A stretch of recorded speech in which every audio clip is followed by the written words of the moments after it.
Hey, what's up, everybody? This is Silver Spook, and this is the Silver Spook live stream video about the Mandalorian and Imperial Collateral Damage, Proxy War, and how the destruction of people and land and the reconstruction of their identities, and then sacrificing those people and their lands and as pawns in Proxy War happens. So that's kind of like lots of extra stuff happening, but also this is just going to be kind of a, you know, talking about the season 3, which we're not quite done watching, but I don't think I need to explain what the Mandalorian is. Probably everybody knows that, I'm guessing. Um, but if you, for some reason, you live under a rock or under a space swimming mosasaur creature or whatever you happen to live under. The Mandalorian is set in the Star Wars universe, and it is a show that is in the season 3 right now. And yeah, so we're trying to, it's something we started watching. It started off a little bit slow in season 3, kind of picks up in terms of like the plot starts moving a lot faster and in more interesting ways midway through. And but kind of want to focus on. There's a lot of things I thought I could talk about within this show. There's a lot of things to like in the show. I mean, Pedro Pascal is always in every show, so Pedro Pascal is just everybody's daddy, forever apparently. I mean, literally, he is the Baby Yoda, Grogu's daddy.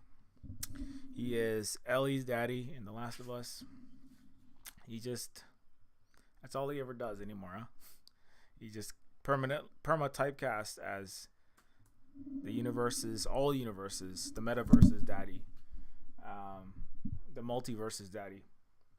So, anyways, but yeah, so Pedro Pascal is playing, the character of Din Djarin, who is Din Djarin is the protagonist and is the, where did we start with that? Who that is? But basically, he's a character who he's bounty hunting, right? Especially in season 1, he's doing a lot more bounty hunting, I would say. And he is a member of the Mandalorian people, but the Mandalorian people, are they've gone through some, let's say, struggles, trauma. They've gone through some Imperial devastation. They've gone through Imperial collateral damage. That's probably a very light way to put it, but maybe we'll just jump into the past of what's happened there. So on Mandalore, let's actually go back to I had a Star Wars Wikipedia entry up here. See, I think it should be right at the top. Yeah, Mandalore. So Mandalore, where they're from, right? It was originally a planet.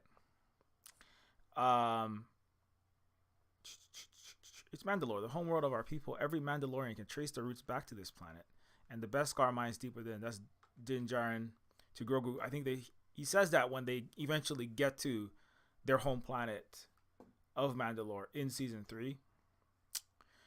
Mandalore, also known as Mandalore, was a planet located in the Outer Rim territories. It was the homeworld of the Mandalorians, a fearsome warrior clan-based people, and the indigenous Alamite species. The Mandalorians once fought the Jedi and raided their temple during the fall of the Old Republic, wearing distinctive armor that was often made from Beskar. They were feared throughout the galaxy and once had political influence over 2,000 other star systems. Anyways, so both we don't need the entire history. Let me try to find the purge.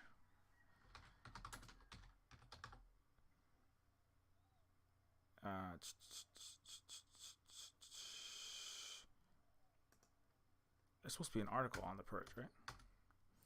Hold on.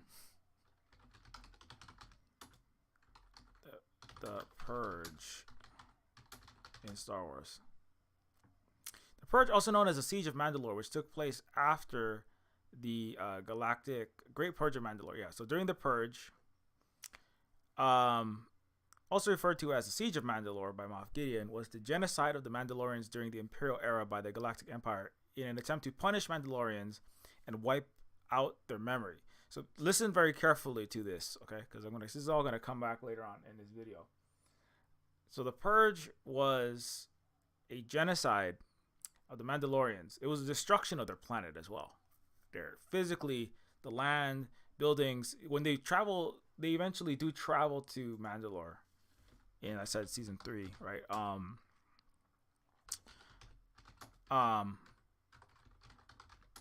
And it's really devastated, right? You can see there's craters everywhere. The whole surface of the planet, right, is just covered in this destruction. Like it's been bombed. It looks like Vietnam.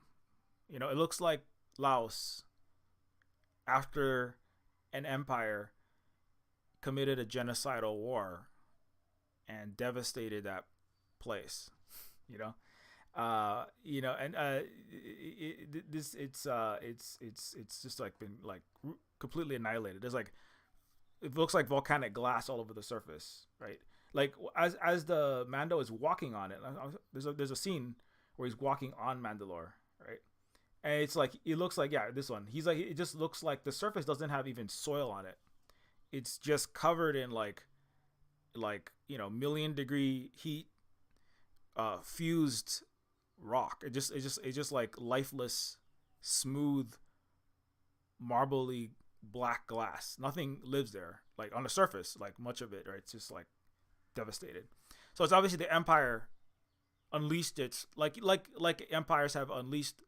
I'm thinking of one in particular that unleashed its full force and its full I should say more bombs were dropped on Vietnam than all sides of World War II combined in the 1960s, 70s.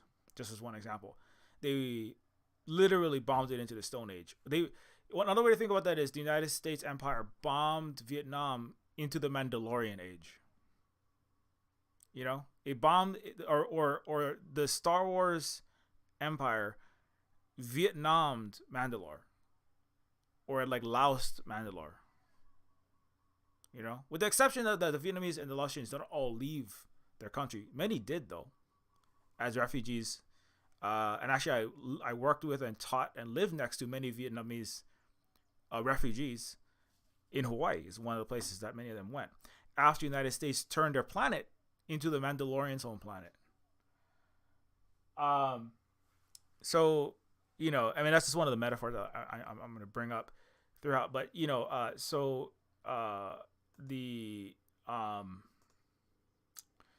let's go back to the story, though. So, in an attempt to punish the Mandalorians and wipe out their memory, during the Purge, the Empire bombarded Mandalore, slaughtered most of the Mandalorian population, and collected Beskar. The Purge forced Mandalorian survivors, such as sects akin to the tribe, to operate in secrecy. The Mandalorians became scattered throughout the galaxy, and some believe Mandalore had become cursed. So the attack, the genocidal military assault known as the Purge on Mandalore is the background for what all that takes place in the Mandalorian. So why is the Mandalorian kind of just roaming around bounty hunting throughout the galaxy, right? Why is he kind of alone in the galaxy for a lot of it, especially season 1, right? He's on Navarro and he's, you know, trying to raise, he's just seeking out random jobs to hunt down this criminal or take out that person, and, you know, and when he captures them, dead or alive, he brings it back and he's rewarded with money. But the reason why he's even doing that, what predates what is like the history behind that, is that an empire annihilated his entire planet and all his people, right? And that's the thing that, you know, that's the part that, like, I find like that's the part I'm going to explore, which is and then season 3 kind of gets more into like why are we coming back, or it's not why, but like why are we here, and then how are we gonna try to find our way back to some kind of new home, right, after the Empire has shattered our people, destroyed our world, right?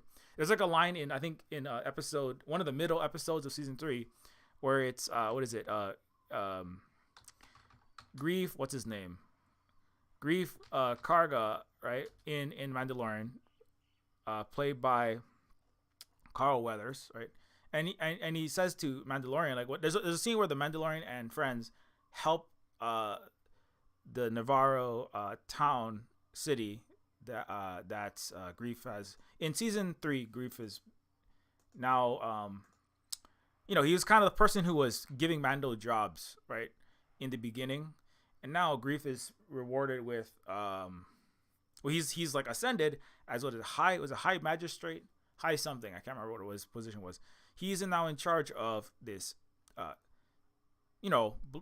burgeoning, blossoming city on in Navarro, and then he gets in trouble, and I don't want to give that all away, but but the Mando has to come back and help his friend because they're like they've known each other for a long time, even though like their paths have kind of diverged and re-intersected, and but he's like, Mando's like, I have to help my friend, I have to help my friend who helped me out when I needed it. And so and there's a line where Grief Karga says like, you Mandalorians may not have a homeworld anymore, but now you have a home, right? And so it's kind of like it kind of echoes back to that past, which is that like their world was destroyed by the Empire, right? Not many worlds have been destroyed on the Earth Empire. I mean, it's kind of annoying sometimes, but George Lucas likes to talk about how he used Star Wars as a metaphor for Earth imperialism that nobody ever picks up on. I have to like force, as I like to bring up, I have to force read in the actual imperial realities into I have to force read the actual metaphors into the stories, because a lot of times people don't make these connections intentionally, because it's made, the movies are made by the propaganda arm of the actual world empire. It's also known as Hollywood. But anyways, so Grief Karga is there to Grief Karga is kind of acknowledging the fact that that the Mandalorians, as I said earlier, have had their world turned into volcanic glass, and he's like, since you have helped Grief Karga, since you have helped me and the townspeople and the city, trying to find that city, and the city of Navarro, in the beginning, Grief is like, hey Mando, we're building this really cool new city. We have this really nice new city that we're working on now that we've Moff Gideon and the residue of the kind of the remnants of the Empire, because this is kind of post episode. This is all taking place after the Empire, Return of the Jedi, where what's his face, the Emperor and the Emperor of the Empire, obviously, and Darth Vader, etc., are defeated, or Darth Vader, and Luke Skywalker, etc., kind of destroy the Empire. And this is kind of like, but there's still like remnants, the forces that were Imperial forces, and then and it's kind of like Moff Gideon, who is one of the major commanders of some of the Imperial remnants, is still around, right? And but they kind of get wiped off. They kind of get more defeated in season 2 of Mandalorian, and then in season 3, it's like, now we have more space to actually prosper and build, and there's a bar in season 3 on Navarro, the planet that used to be kind of under more Imperial threat. There was suddenly there was a bar, and then now the bar is a school, because as a symbol of Grief Karga is like trying to help build a peaceful, win-win, cooperative, mutually beneficial, prosperous peace civilization, as opposed to war and piracy and treachery and crook-filled reality, which is what the United States does to the world, and the West does generally. The U.S. is just really the final remnant of the colonial past, Euro-colonial past. But anyways, but Grief is trying to do a Belt and Road Initiative with Navarro as a member of the Intergalactic Belt and Road. And then the pirates show up, and then the pirates show up, and so and they basically are like, hey, that's not a school. What's that guy's name? Vane. So this Vane from the Mandalorian shows up. Vane is a nasty, very extra treacherous. He even treacherizes his own pilots, his own pirate captains and pirate group. Vane shows up and it's like, this isn't a school, this is a bar. You know, you pay rent to my boss, because there's, even though the Imperials are gone, there's still these nasty space pirates that are around, captained by a very unusual looking moss man. He's like a cross between Grimace and Snuffleupagus and Oscar the Grouch, you know, with more seaweed on his head, you know. And so the pirate captain shows up, and one of the lower rank pirates, this Vane, shows up and says, you owe everything you have to us. And Grief is like, get out of here, you know, this is a school now, we don't want no trouble. And the pirate's like, no, we're gonna have trouble. We're gonna have trouble right now, in fact. And then, you know, then there's a little 1950s American Western shootout. Anyways, but you know, it's kind of like there's the Imperial, and there's the pirate threat that kind of takes the place of a lot of the Imperial threat in season 3. And but anyway, so you kind of get the sense that they're trying, and so Grief is kind of like, well, maybe hey, Mando, you want to stick around and protect us, help the city out, because we're not free of all the threats yet. You know, we still need some defense here, right? Because there's still some nasty elements in this galaxy.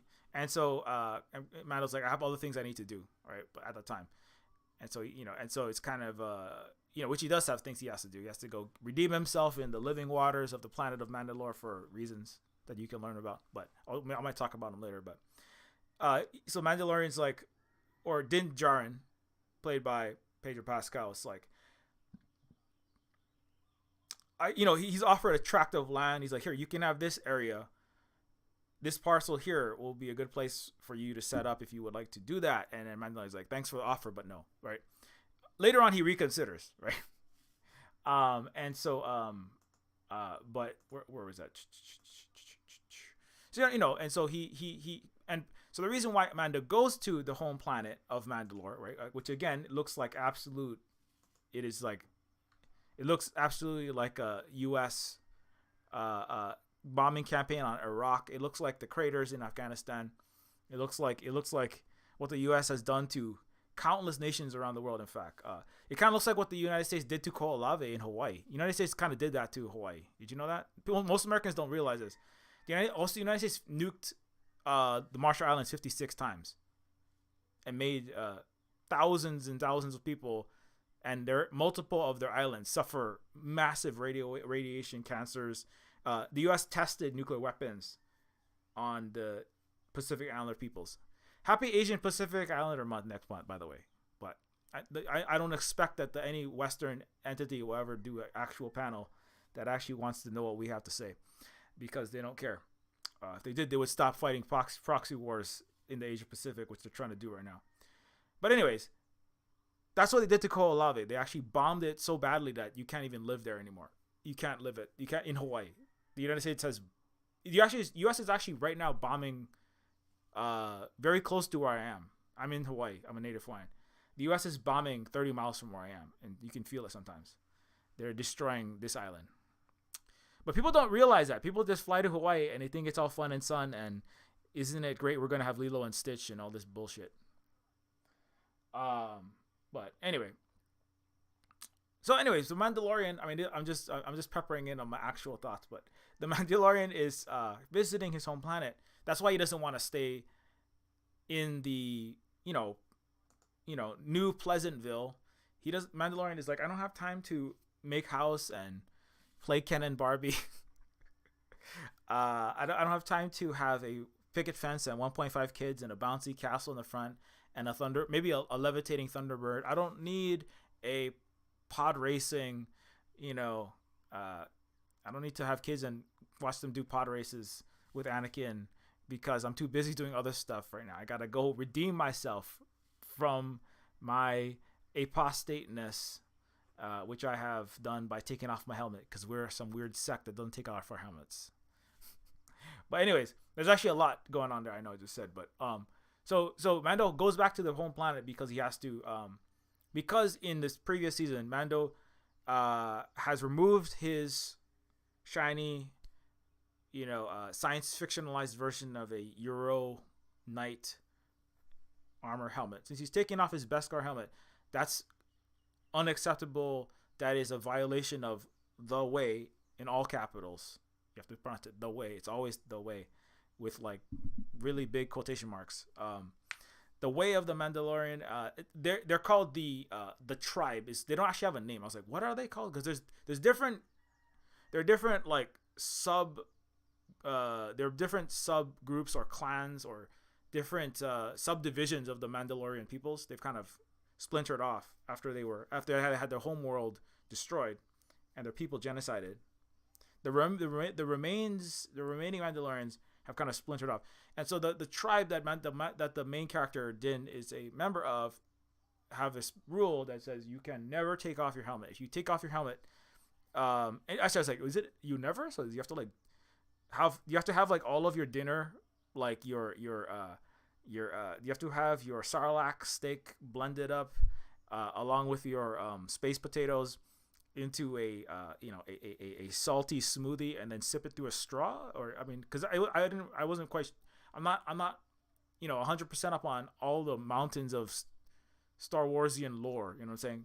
But it's like, apparently you only break the rule if you take your helmet off in the presence of another Mandalorian. So if you have to take your helmet off and another Mandalorian sees you, that's a violation of the way.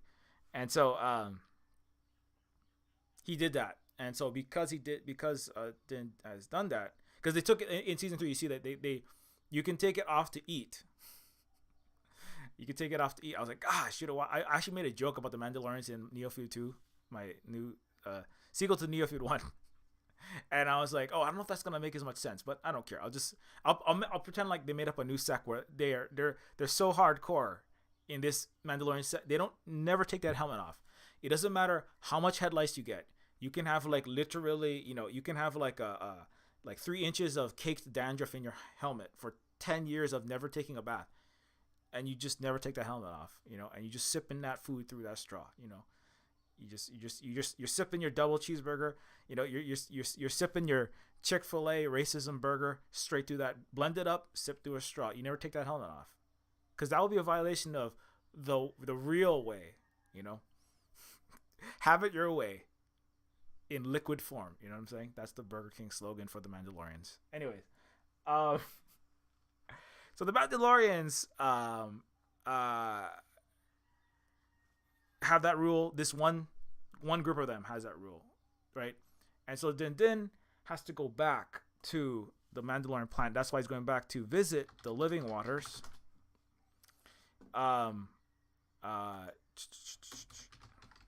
Which are underneath the mines of Mandalorian, and underneath the mines of Mandalore, which are the place where they harvest such ores and minerals as the ones that create Beskar steel. It's kind of like Beskar steel is like the George Lucasian space mithril, creates like extremely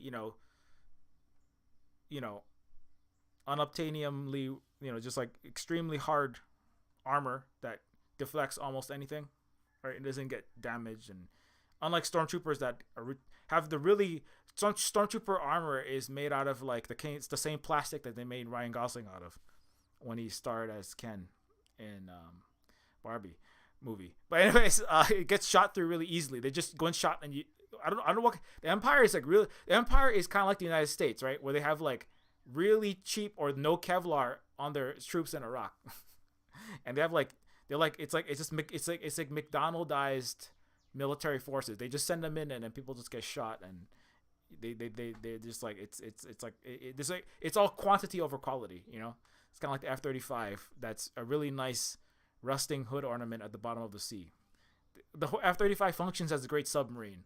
in the sense that it tanks your entire economy underwater, and then also it has a penchant for crashing and living as an aquarium for fishes, because it doesn't fly very well. In fact, it's a multi-$10 billion boondoggle. Anyways, so the living waters, though, random U.S. military trivia aside, the living waters are a ceremonial ground located on in the mines of Mandalore, and they are. Can I get the image? Yeah. Okay, so they're under the mines of Mandalore, under the Civic Center in the city of Sundari on Mandalore. And so the mines date back to the age of the Great. Mandalore the Great existed thousands of years before the time of the New Republic. According to ancient Mandalorian folklore, the mines were once a mythosaur lair.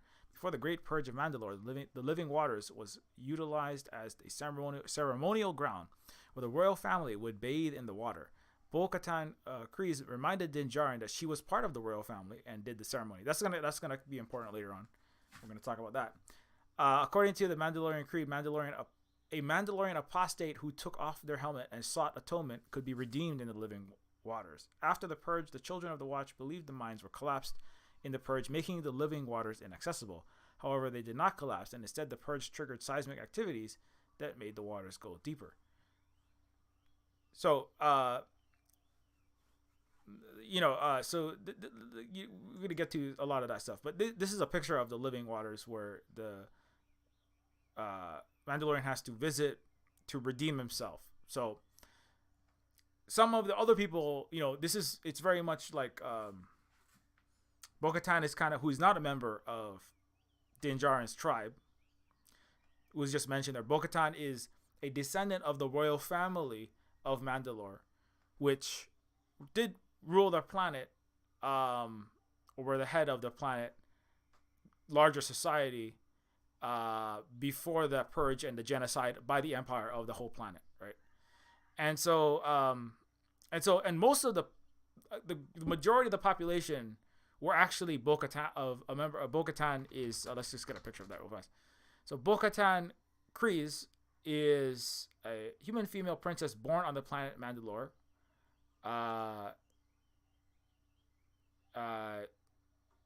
Under Clan Kryze, and is the overall.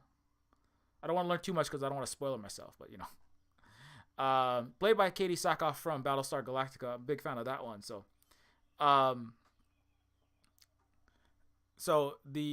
Bo-Katan's character is the descendant. She's like the rightful heir to the Mandalorian society, right, or to the crown, I suppose, right. And so, and Bo-Katan is played by Katie Sackhoff.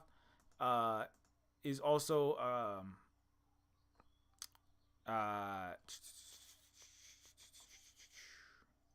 anyways, and so she's variously like at odds with Mando, or in a truce. At one point she does fight the Mandalorian Din Djarin in the earlier seasons. There's some battle between them when they first encounter each other, and she is kind of, as I said, like all of the Mandalorians are all they're all refugees, right? They're all off of their homeworld that's been destroyed by the Empire. And so, but the Bo-Katan group are not followers of the Way, which when I looked it up, it's actually, the tribe is an archaic. They follow an archaic, and in the Mandalorian planet, right? Bo-Katan's way of, there's no rules about keeping on your helmet all the time, and that was actually the majority of the planet, right? So the main character Din Djarin is a member of a kind of a unusual, what would you call that? Like retro. They are an archaic sect. They're kind of they're thought of by some people as weird fanatics, right? It'd be like people who dress up in knights in Chinese. It'd be like people who, I guess people who are in the Society for Creative Anachronism who dress up like medieval knights. I mean, they're not really like members of a tribe, right? But it'd be like people who, practice some very outdated ways, like, I don't know, child labor you know, like outdated ways like banning abortion and just like really weird things like like not taking any kind of medicine or vaccine. Oh, I'm sorry, is that like a lot of America in the West? Oh, oops. I just I guess you're all a part of some weird archaic outdated sect then. Like but the Mandalorians, they were not the norm on the planet, right? The way as I was reading it through it, so let's see if I can get a picture of Mandalore before the Purge, right? So I mean, I think there was a picture of it, of the city. It might be in another Star Wars installment or franchise or show or movie, but I thought I saw one. What Mandalore looked like before the Great Purge. Okay, so this is Sundari before the Great Purge, right? Most of the state is beneath the ground. I mean, they're kind of dwarven in that sense. They like live in the earth and they mine in the earth and everything is made. They're like space dwarves, kind of, I suppose. They're space dwarves crossed with space King Arthur and the Round Table, except it's Queen Arthur, I suppose. Queen Arthuria is who Bo-Katan is. Anyways, so but in their underground mining and weapons based armor obsessed society, the Mandalorians have this they had like outgrown this kind of older way of always keeping your helmet on, right? For kind of it's almost like kind of superstitious reasons. Bo-Katan kind of describes it that way. Din Djarin is very much takes it very seriously. Like he never takes his helmet off, right? Like the followers of the way, right? And the armorer, who is the senior leader, she's a female blacksmith who forges all of their weapons and their armor for their whole clan. Let's see if I can get a picture of that.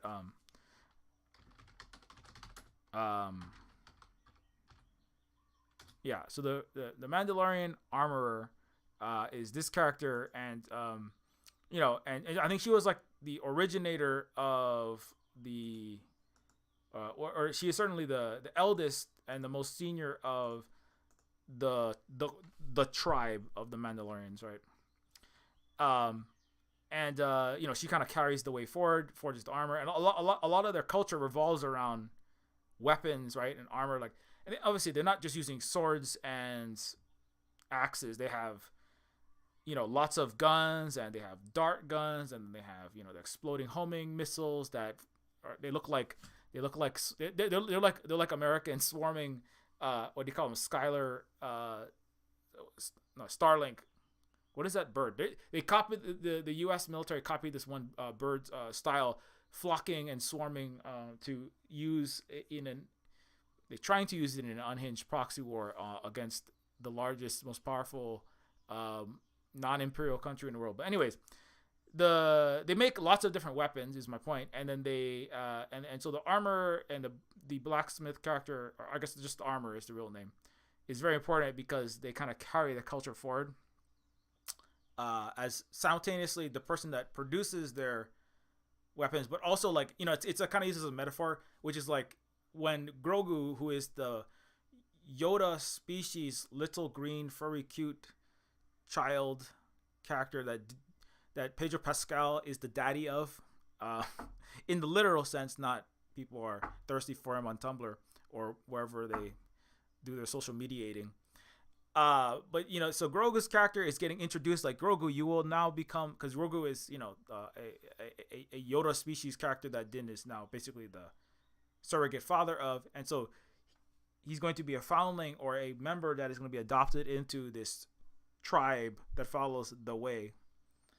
And so the armor is kind of talking in one of the episodes to Grogu, like, and like the steel, like the forge and the armor is like, melting down metal. It is a casting and hammering and working on a new piece, right? And an armor is like also explaining, like, just as the forge reveals impurities and flaws, right? It's just kind of and it kind of refines the steel to make it in the ideal or in the preferred shape, right?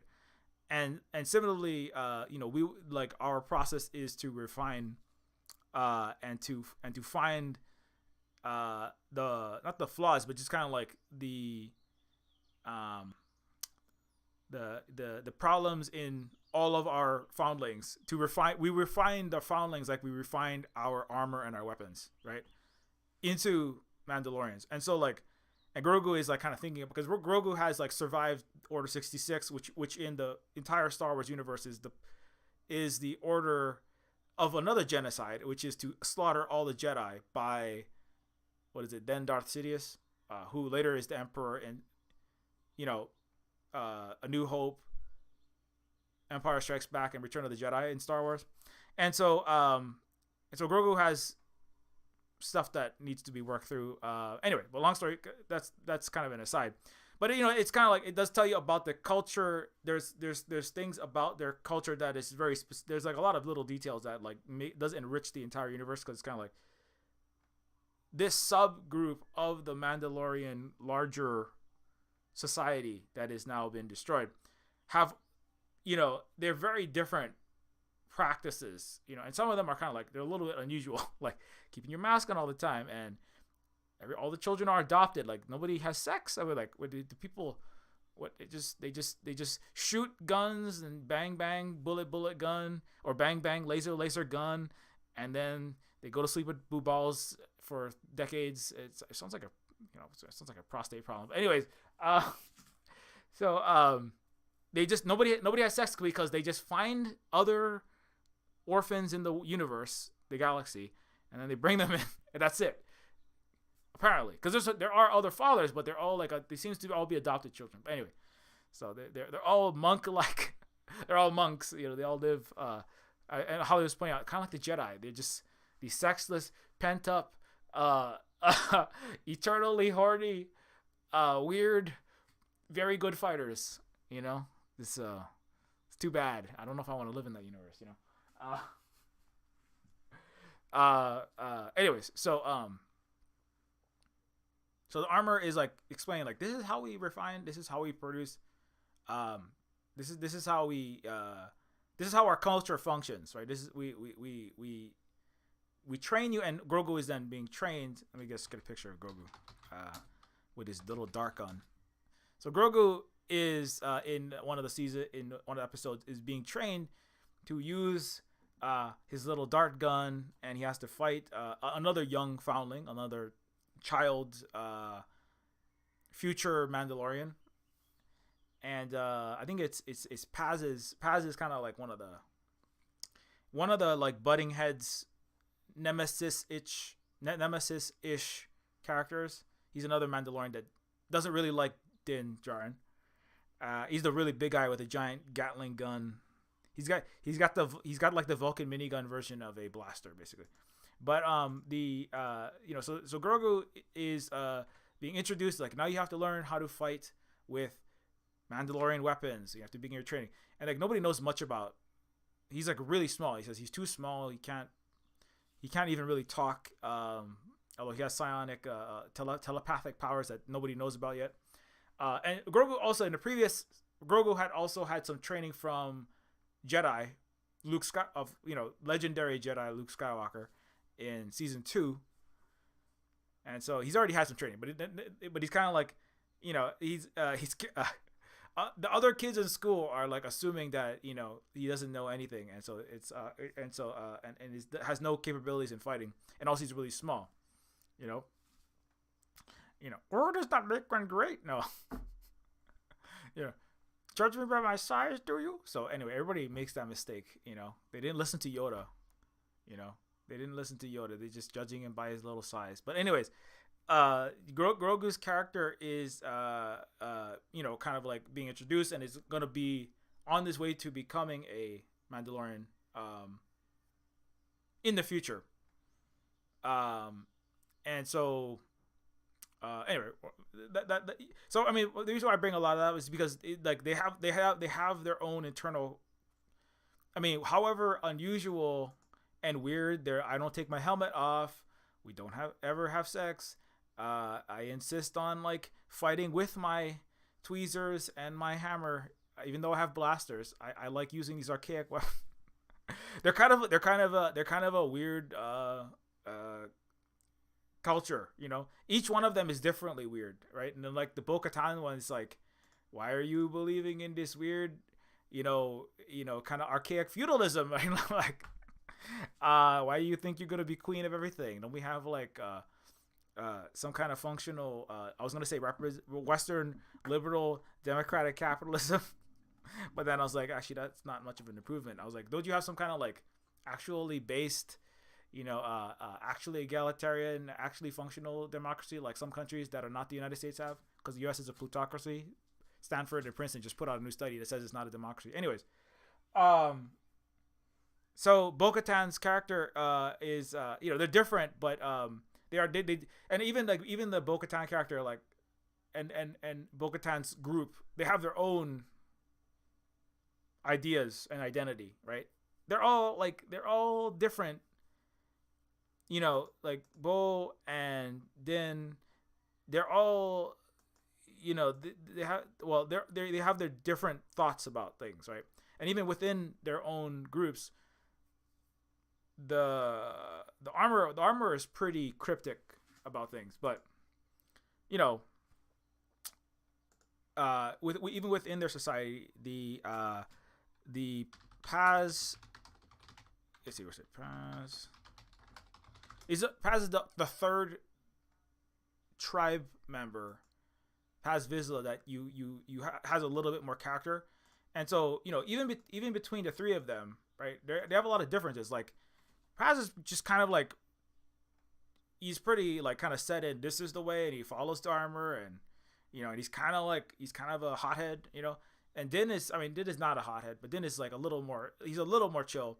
And he's also has his own past. He was raised on a moon on Concordia, which he never actually was on his home planet. And the armor is kind of like the elders, kind of like trying to guide and trying to keep what remains of their people together. So that's the whole thing, right? It's because when you get genocided, right? I don't know if you've ever been that. Hawaiians were by the United States. We're undergoing it on a continual basis, in fact. Trying to keep your people together, especially when you're like in a dwindled numbers, struggling to survive. The Mandalorians tribe have to be, they call it a covert because they don't want to be found out. There's very few of them, and they don't want anyone to find out where they are, for very good reason. The Empire tried to annihilate all of them, and for most intents and purposes succeeded. So like so the armor's character is really trying to keep, she's like the matriarch, kind of trying to keep what remains of the people together and not completely unravel, and disintegrate. It's almost like, one way to think about that is the armor in the Mandalorian is, even if the way, like as I said, the way, capital THEWAY, the way is kind of archaic, right? And it's not necessarily followed by all of the people and it wasn't followed by the majority of the people on Mandalore, right? In this society before it was destroyed. But for whatever reason, and I'm not, maybe people who know more Star Wars lore will know, but like the way that they have picked up it's a piece of their history and their culture that helps to unite them in this time of great distress and great destruction and genocide, right? I kind of think of like it's a little bit like,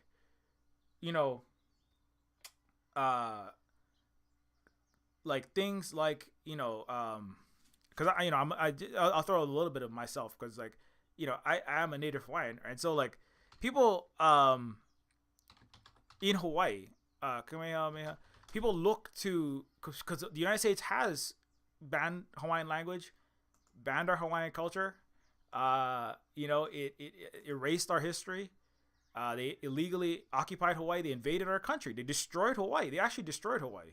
You know, they didn't physically bomb it, but they destroyed our nation and our country of Hawaii.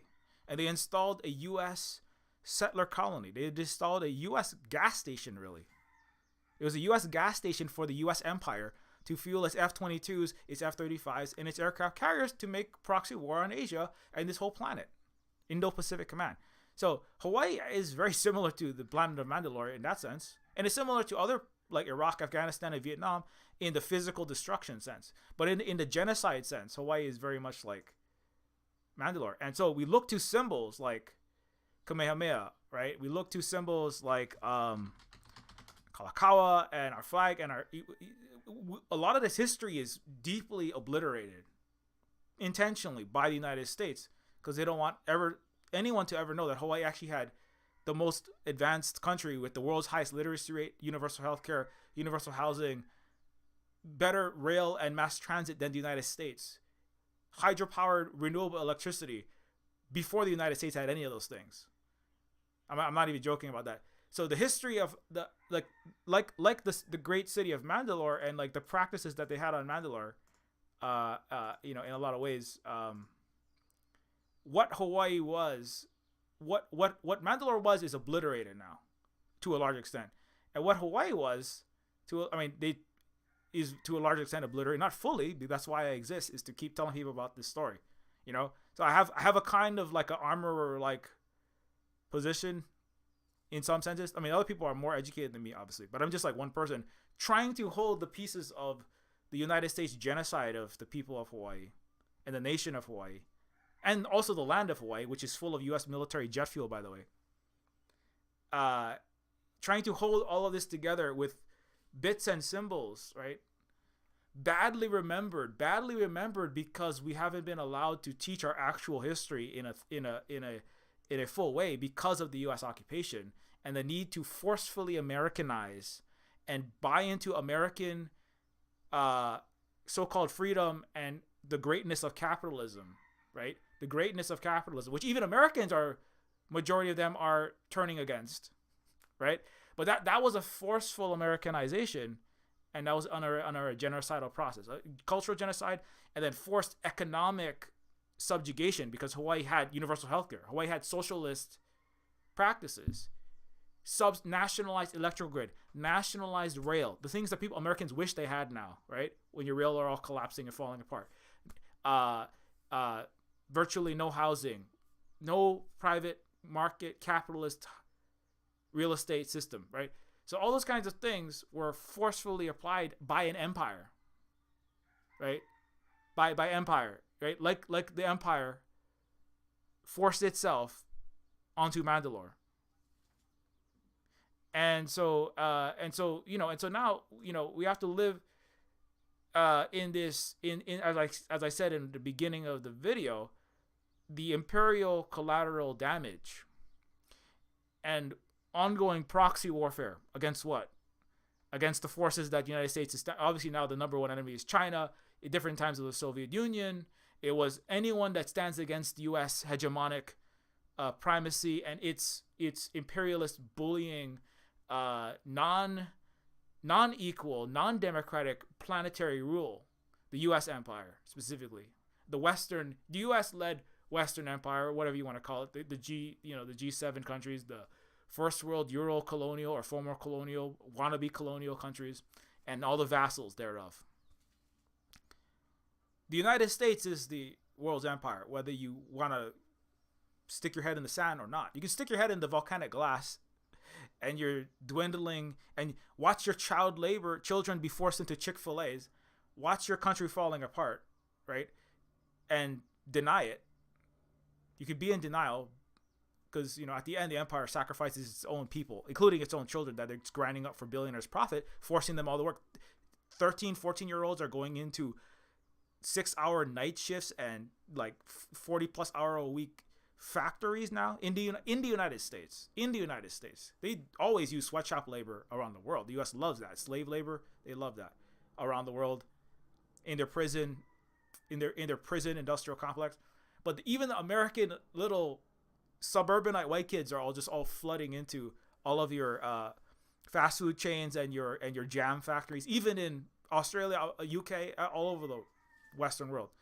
So, but this is not a story about that. But so ultimately, the Imperial Collateral starts coming into the Empire, but it's always the Imperial Collateral damage has always been damage to indigenous peoples, to places that the Empire has, the global South, the non-Western countries, non-Western peoples, the indigenous people that were the Native Americans inside the United States and still are there, deeply genocided, obviously, but massively wiped out, culturally and economically still subjugated, but the collateral damage is everywhere. I mean, the reality is the collateral damage is everywhere. And the proxy wars, there are multiple proxy wars going on right now.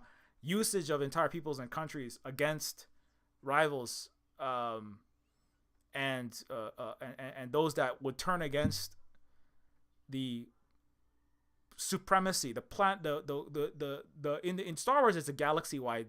The Empire under Vader and Palpatine is galaxy wide, right? On Earth, the Empire is planet wide under the U.S. Empire. But so when Din and these three characters, and so when the armorers kind of draw, coming back to that story before I kind of went off on a short digression there, the armorers task that she seems to be fulfilling is to maintain coherency of the people and the culture as best as possible under the dire circumstances of their planet being destroyed, etc.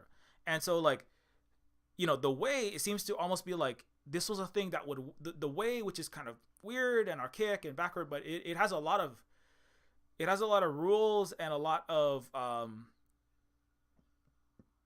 aspects that might actually be helpful to them in some respects. And it's just a piece of their history and past that they can cling on to because they don't have the other ones, right? And so for this group, for this tribe, right, we always keep our mask on. We forge our armor in this way, right? And also they point out that actually, like, the Bo-Katan's armor, right? Bo-Katan, who is the member of the larger society, a member of the larger consensus culture of Mandalore, who does take her helmet off, and her helmet, notably, her helmet and armor are of different designs, and that actually is pointed out that the Mandalore armor doesn't have a lot of the modern advancements. So it's actually literally, it's like it's not the same, but it's kind of like, in some ways, like, and like in Hawaii, there's a lot of people who look to Hawaii national. So in Hawaii, like in Hawaiian kalo, in Hawaiian culture, kalo is the staple plant of Hawaii, right? It is a plant that is pounded to make poi, and it is traditional Hawaii kalo harvesting is planted in lo'is, in our Hawaiian islands, right?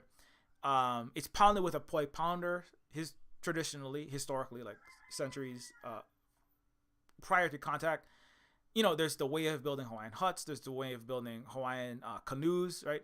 And these are all like, these are all like great traditions that are part of the history and the culture of like, as a native Hawaiian, this is part of my, history. This is part of my, my kupuna, our, or the elders and the ancestors, part of my, heritage as a native Hawaiian, right? And so, but all of these practice, not the number of people that, do that and practice harvesting kalo in a specific way, or wear the malo, which is a specific Hawaiian traditional dress, which, see, part of genocide is that you only see Waikiki. A lot of this is not the real hula. This is all Waikiki, Disneyfied. Literally, there's Disney Aulani. This is like Japanese commercialized tourism. This is not actual hula. This is part of the commodification process of empire, when they take your culture and they turn it into a product to sell to rich white tourists and Japanese tourists and people who want to, fantasize about their fantasy land and pretty girls, pretty tropical girls in scantily clad attire, right? All of that's part of the imperial process, right? The Mandalorian doesn't deal with that part of it. But anyway, but getting to the Hawaiian traditional. So the malo, so it is a kind of Jason Momoa, unfortunately was wearing it in unfortunate ways. But the malo is one of the types of traditional dress among others. But it's not a thing that people are wearing on a regular basis in Hawaii, now, right? And so, but things like the malo, things like the Hawaiian canoe, like even my dad, right? He's deeply genocided. My dad and my mom don't believe they're real Hawaiians. They think that Hawaii is some weird, archaic, dead thing, and they like look at themselves the way that North American white people look at Hawaii. It's really sad, They don't see themselves as Hawaiian. They see themselves as 3/5 of a human because their skin is too dark. My mom has very textured hair. She doesn't really see herself. She sees herself as less than. She's like a Catholic, not white enough American woman. She's terrified of learning the Hawaiian language. That's part of genocide, right? That's part of actual genocide in the real world, not in Star Wars fantasy land where everybody likes to live in the United States. But anyways, but the traditional Hawaiian canoe is a canoe that is built. The hokulea was a very important canoe that did cross the ocean, right, in the 1970s to revitalize the dying Hawaiian culture under U.S. genocide. And in the 1980s, less than 100 children spoke Hawaiian. It was almost 99.9% eradicated. 99.9% eradicated is very important. They don't talk about this in Star Wars very often, but eradication of culture, it doesn't mean killing every single person. Many Mandalorians became Imperial soldiers. Now the many resisted, but some did not. The genocide does not mean killing every single person. It means killing enough people. Not just killing, threatening, brainwashing, consent manufacturing, pulling people into America, conditioning them through school, through universities, to movies like Disney movies, into believing like Donald Duck and Mickey Mouse that your culture is bad and we're better. And if you really fight us, then we'll kill you. And if you go communist or socialist, then we'll definitely kill you. Just to make an example. So, but the genocide is not just about genocide and, because they say Mandalorians were genocided. It's not some turn, and not all went. But the ones that, like my parents turned, they were turned. My mom had the Hawaiian beaten out of her. She spoke Hawaiian in school and then they cracked the bones in her hand until she stopped speaking Hawaiian. So that's how the U.S. commits genocide. And then, but the key is America has to not tell white people that that's not what it's doing, right? So that's the part that Disney doesn't want to talk about because that would be too close to reality. Because Disney works for the U.S. empire, it's a giant mega corporation under capitalist United States that does propaganda psyops for it. So, but the canoe as a symbol of the historical symbol of the culture of Hawaii, right, and the hokulea, right, specifically was a reconstruction of one of our great Austronesian, Pacific, Hawaiian, and their Samoan and Maori and other Pacific Islander sailing canoes that we used to travel thousands of years ago, and for thousands of years, not 1,000 years ago, for thousands of years up to today, we used these without any GPS or any sextants or anything, traveled across the entire oceans when no European could even get a mile off of its own coast without drowning. So Hawaii actually, Hawaiians and other peoples like us, were using these canoes to sail all across. Speaking of exploration, right? The Mandalorian says you have to be a great navigator. Hawaiians and Pacific peoples were the greatest navigators, like hands down, for thousands of years. Almost every continent on the earth, virtually every island, even the tiniest ones, were found and discovered and located and the ones that were inhabitable were inhabited by Austronesian peoples, the Pacific people, indigenous peoples like myself. And so the reconstruction of this canoe after the U.S. banned Hawaiian culture, erased all this history. Kon-Tiki, a Scandinavian European working for the U.S. and the Western colonial system, tried to disprove the idea that Austronesian peoples like myself, right, were capable of this by getting lost on a canoe and almost getting himself killed, trying to prove that all of the people of the Pacific drifted on ocean currents by accident from South or North America. And that was later proven false, but the Western colonial Eurocentric world didn't want to love that idea, and they gave him lots of accolades, which tells you something about academia and the so-called education systems of the West and the so-called science that they engage in, which is always biased by their own Eurocentric racist worldviews, colonialist worldviews. And so the hokulea was very important because it was a way to, it was like, in the 1800s, there were more advanced ways Hawaiians had. Just as one, here's a fun, this is actually very much like Bo-Katan versus Dinjarin, right? So like, this is one example of how that's similar to Hawaii. So in the 1800s, Hawaii, as I said, had the most advanced country on this earth. It's not even close, actually. In the 1800s, like, Hawaii already had mass transit, electricity before the White House, 98% literacy rate. The U.S. wasn't even close. No European country actually matched Hawaii.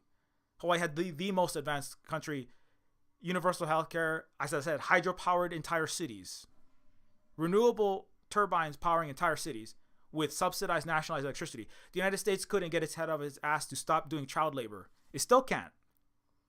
The U.S. still had slave labor, and it still does. Hawaii had full equality for black and Asian people. No Western country has that. Ask the black people in the United States. Ask Asians in Finland that are getting spit on for being yellow. So Hawaii was the most advanced country in this entire earth, and it had the highest literacy rate. As I said, here's this island is ahead in literacy. The Europeans exclaimed in the 1869 symposium. 8 years before Karl Marx wrote Das Kapital, Hawaii already had universal health care. In 1859, Emma Kaleleo Nalani, produced the raised money on foot for a free zero charge healthcare system. And this is one of the things that Hawaii actually invented, was subaquatic vehicles that Jules Verne was writing about. Hawaii already was inventing submarines when Westerners were dreaming about them, and torpedo-proof vessels. So the sailing canoe, while it was a great advancement in the 1600s, in the 1000 AD, in 500 BC, right?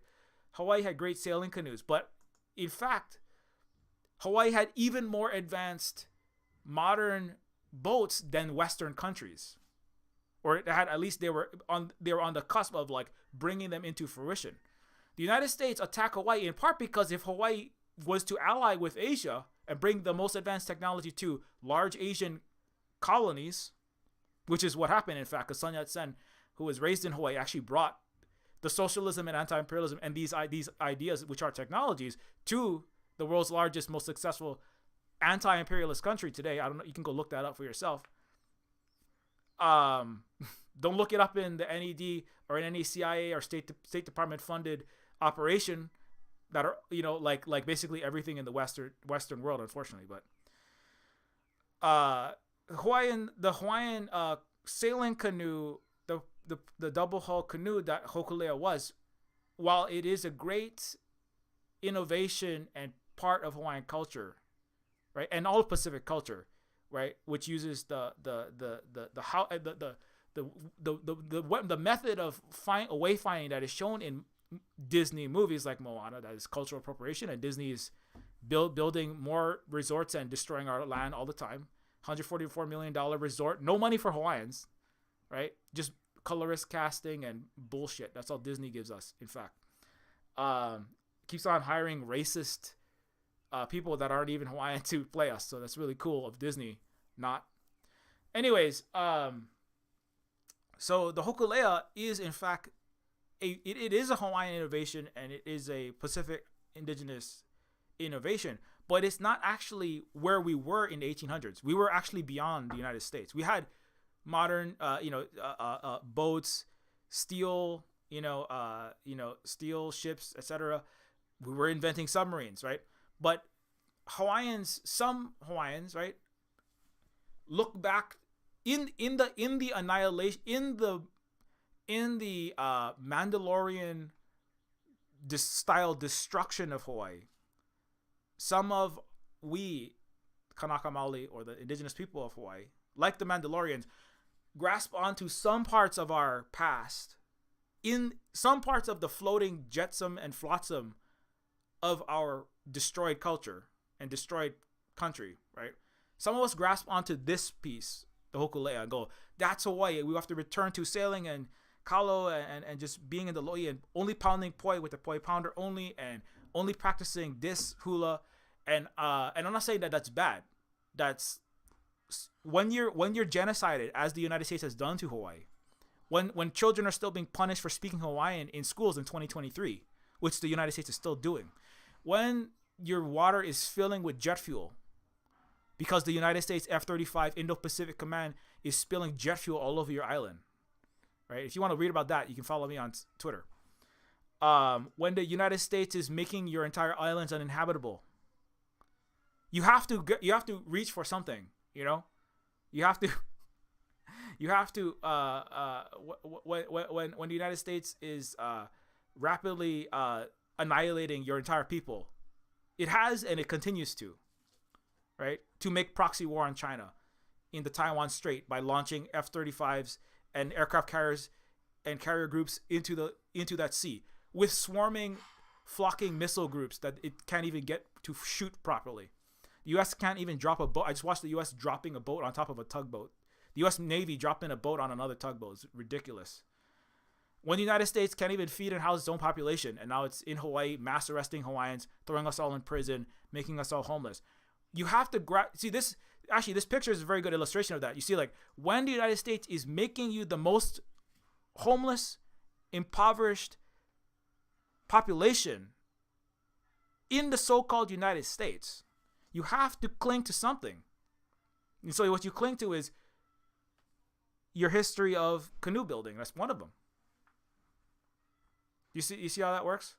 So then when the Mandalorians are like clinging to this ancient way, I mean, it's not bad. It's one of the ways, and it's very symbolic of who they were. Or maybe it's just the one part of their culture that the Empire, right? When the Empire destroyed Mandalore, maybe the Empire destroyed all this amazing history about Mandalore. And oh my God, they had these amazing these other advancements. They didn't have this. There's lots of other things that they did. They invented all these other technologies, and the Empire just stole them. Like the United States just like stole a lot of our technology, stole a lot of our ideas, right? Didn't credit us with it, like the West loves to do. Like it's stealing black women's math and calculus and engineering and hidden figures for NASA, run by mediocre white men like Elon Musk. And maybe the United States, maybe the Empire in Star Wars stole lots of great things from Mandalore and eradicate everything else and erase that history. And so all the Mandalorians have left is the way to grasp onto, to hold on to their past, to keep some kind of coherence as the Mandalorian indigenous identity, or the identity that, then I think there's another indigenous people, but the Mandalorian identity that was on that planet for centuries is splintered. It's all in bits, and so the armor is cobbling back together some kind of patchworked pale shadow of who they used to be as they're living in exile in the sewers under a little town in a far off backwater system. So the Coruscant in the New Republic calls it some who cares where Nowheresville backwater planet. So the Mandalorians are like living under the ground in a backwater planet sewers where only one of them can come out at a time. So that's very much like Hawaii, where almost everybody is gone, and we just have to kind of like somewhere in our little Discord, or you have a hula class, or you have a canoe paddling team, when you spend 8 hours before that learning bullshit American history in your American history books, and then you go to work in your cultural appropriation hotel, doing fake plastic hula, doing fake cellophane lay shaking your ass dance, right? That's not even real hula. And then you have like 1 hour per week to try to cobble together some of your culture with 10 other Hawaiians, or maybe 50, if you're lucky. You go, and so the canoe and the hula and the lo'i, these are like the bits of Hawaii that the United States has not annihilated. I would argue actually they're not necessarily the most important. I mean, not that they're not important, they are important, right? It'd be like going like, what's the most important part of your history, your cultural dress, or your songs and dances. It's like I mean, we don't want to throw out one of them, but there were other things that happened in Hawaiian history that are definitely annihilated, right? And so that's what this guy's doing. When this guy's even my dad doesn't even know, because my dad thinks that he's a white Catholic Christian man, because Christianity is a genocide tool to civilize the people, where the Western Christian civilizing mission, which is literally you were deemed a savage or uncivilized barbarian, and grounds for genocide if you weren't Christian. So my parents, my dad, he's genocided, but he still builds canoes. I almost want to say it's almost like it's like a soul deep yearning for something, because he knows that something is missing from himself. So he's always building canoes. But he sails them like, oh yeah, I'm just like interested in, it's really interesting. But I actually think that part of it is he knows in his heart that like something is wrong. So he's always building canoes to try to recapture what was ripped out of his soul and his body. There's like little bits of it hangs on there. My mom, she still practices some things. She doesn't believe she's a real Hawaiian though. She's terrified of that thought. I'm just like a quarter. I'm maybe a half, right? Please don't break my hands again. Just like they did in school. So she like does some things, like she like makes Hawaiian food. She has like these remnants. She's very generous, and she still has a low spirit, but she doesn't even know why. She's like, oh, that's a Christian thing. That's not a Christian thing. Christian thing is to show up and take all your stuff, lie, and then be a pedophile, like all Christian pastors that keep getting outed as pedophiles, despite accusing LGBTQ plus people. Right? To be a Western Christian, the ones that showed up, is to be a murderer, is to be a genocider, is to be a child killer. That's what the priests did, right? But so actually, all the actual Hawaiian parts that are trying to shine through, right? They're trying to shine through. But it's overlaid with the imperial meat grinder, the imperial soul grinder of mass conditioning and brainwashing and consent manufacturing through school, news, information, total informational, TV, airwaves, print, and etc. control. Open world gaming empire now, where the U.S. military recruits for its Marines, Army, Air Force, and Navy through Twitch, esports, games, especially military sims. The U.S. military is having difficulty recruiting now, so that's good.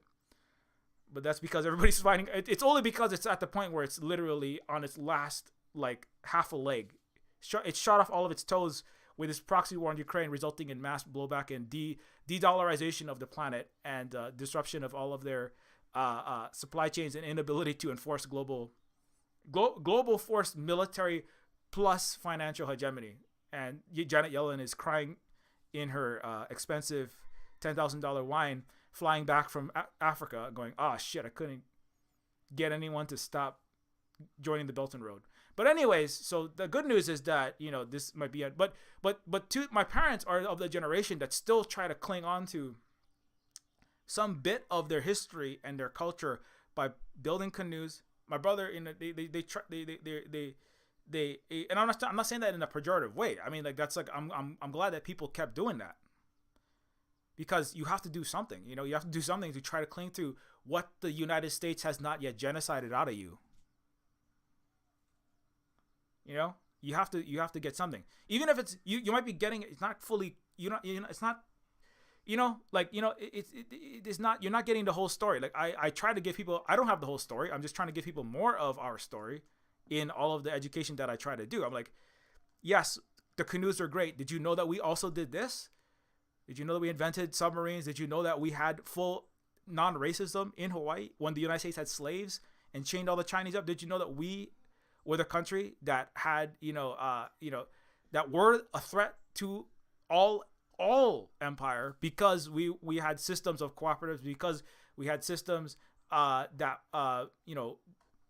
we were building socialism. We were a threat like China is a threat. We were a threat like Cuba is a threat, right? Why do you guys keep trying to assassinate Castro? Because they have a system that outclasses and outmatches the United States system. Cubans have a longer life expectancy now than the United States. So Hawaii was one of those things, and that Hawaii in the 1800s was such a great, amazing country is what is to me one of the most important things that all Hawaiians should be remembering, right? It's like Mandalorians should remember more than just keep your helmet on all the time. You know what I'm saying? Mandalorians should remember more than the way means we don't take our helmet off and we have to go and swim with 300-foot long giant monsters underneath our bomb to glass planet surface. I mean, that's a weird tradition. You gotta go sink like a stone and drown yourself and get saved by Bo-Katan in order to redeem yourself because you took your helmet off. It's weird. That's kind of weird, you know. So sometimes when I look at some of my relatives, I'm like, hey, relatives, why you don't have to like only do that all day. I mean, you don't have to like live in a homeless tent city and carve a canoe all day long. Maybe you can like like organize with us and stop the water from being poisoned and stuff like that. But I mean, you're in a tent city. You got to do what you got to do. That's where a lot of Hawaiians live. That's where I worked as a homeless social worker and a social services worker for homeless children and homeless people generally, not just Hawaiians, but most of them were Hawaiian. Because the United States loves making us homeless and killing us and throwing us in prison. Hawaiians are actually the most over-incarcerated people, 4 times more likely to go to prison than per capita than white people. It's actually almost twice as the rate of black people, Native Hawaiians, and other Pacific Islanders. So, like, the United States loves destroying Native Hawaiians. It's an amazingly good genocide. The United States is the best at genocide, in fact, better than any European. They get away with it so often, even to this day. Not much longer, though. So, most Hawaiians don't even realize that they're being genocided. They just, like my parents, that's the best kind of genocide. When the people, they think that it's the best thing ever, that they've joined your shitty ass, your shitty empire, right? The Star Wars is never going to tell that story where that's how real empire works. The real empire has elections, right? And even when it's marching, right? The empire still has elections. The empire is, it still has diversity. The empire, they don't all run around marching around in white suits, the empire, because if the Star Wars were honest, the empire would look like the United States, but it doesn't. It looks like what the Americans think that communist China or communist Soviet Union, which they can't figure out, is not where not what Russia is now. That's what everybody still looks at it, and they see the wrong thing. But I don't expect Star Wars to ever do the right thing because it's run by a giant mega corporation that works for the U.S. empire. It's called Disney. They're in it to. I don't know if you know this, but Disney is a giant capitalist corporation that is in it to manufacture consent for war. It's not here to fucking tell anybody anything. So this is all. I'm reading all this into it. I don't give George Lucas any credit at all. Disney is currently, literally, making, as I said, mountains of money displacing Hawaiians in a bougie resort for rich foreign tourists in Disney Aulani Resort that is displacing with 21 acres and is taking water in an area that's running out of water. So Disney doesn't deserve any credit at all, period. I can't stand all these ridiculous arguments. That's part of the thing is everybody's just like debating about what, the casting choices is like, okay, if all y'all can fucking talk about in America, maybe you're too brain fogged to have any thoughts or you're just cowards. All you want to talk about is, the casting choices of Disney movies. To my mind, it's like, that's not really what people should be talking about, but that's all the United States and Americans want to talk about apparently. So, okay, whatever. But anyways, so, but back to the Mandalorian. So, like when I talk about, so clinging, so let me try to rewind to what I was talking. So the traditions of the past that are fragmented in genocide, right? So for example, the traditions of always wearing your helmet, right? The traditions of, you know, we forging all of our weapons in this way, right? Even like Bo-Katan is like, these are outdated ways. These are outdated metals. This is not the best forge. I think there's a part where Bo-Katan is talking to the armorer, and the armorer is like, yes, I know this is not the best forge. There were much greater forges on our planet. I know that this is like I think the armorer even kind of acknowledges, I know that this might not actually be this tradition of only always wearing our helmet and never taking it off in others' presence is kind of outdated. The armorer even knows that, because the armorer even like says, "Bo, take your helmet off." Right? So, but in the time of genocide and imperial occupation and displacement and refuge and asylum seeking, asylum in the sewers of Navarro, right? It's like diaspora Vietnamese and Koreans inside of the ghettos of Los Angeles trying to survive anti-Asian racist attacks into Chinatown, working in a Chinese restaurant or Korean restaurant, right? Just as another example of actual imperial collateral damage in the real world.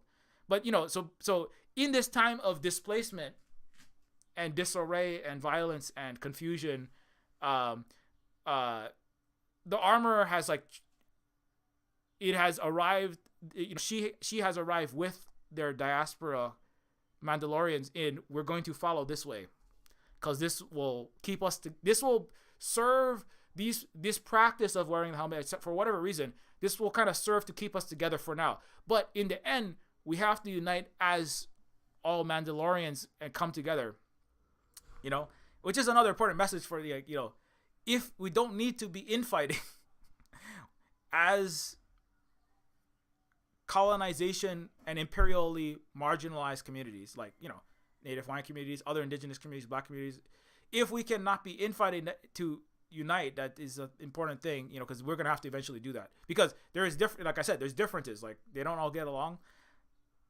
The tribe and the tribe and the what is their name?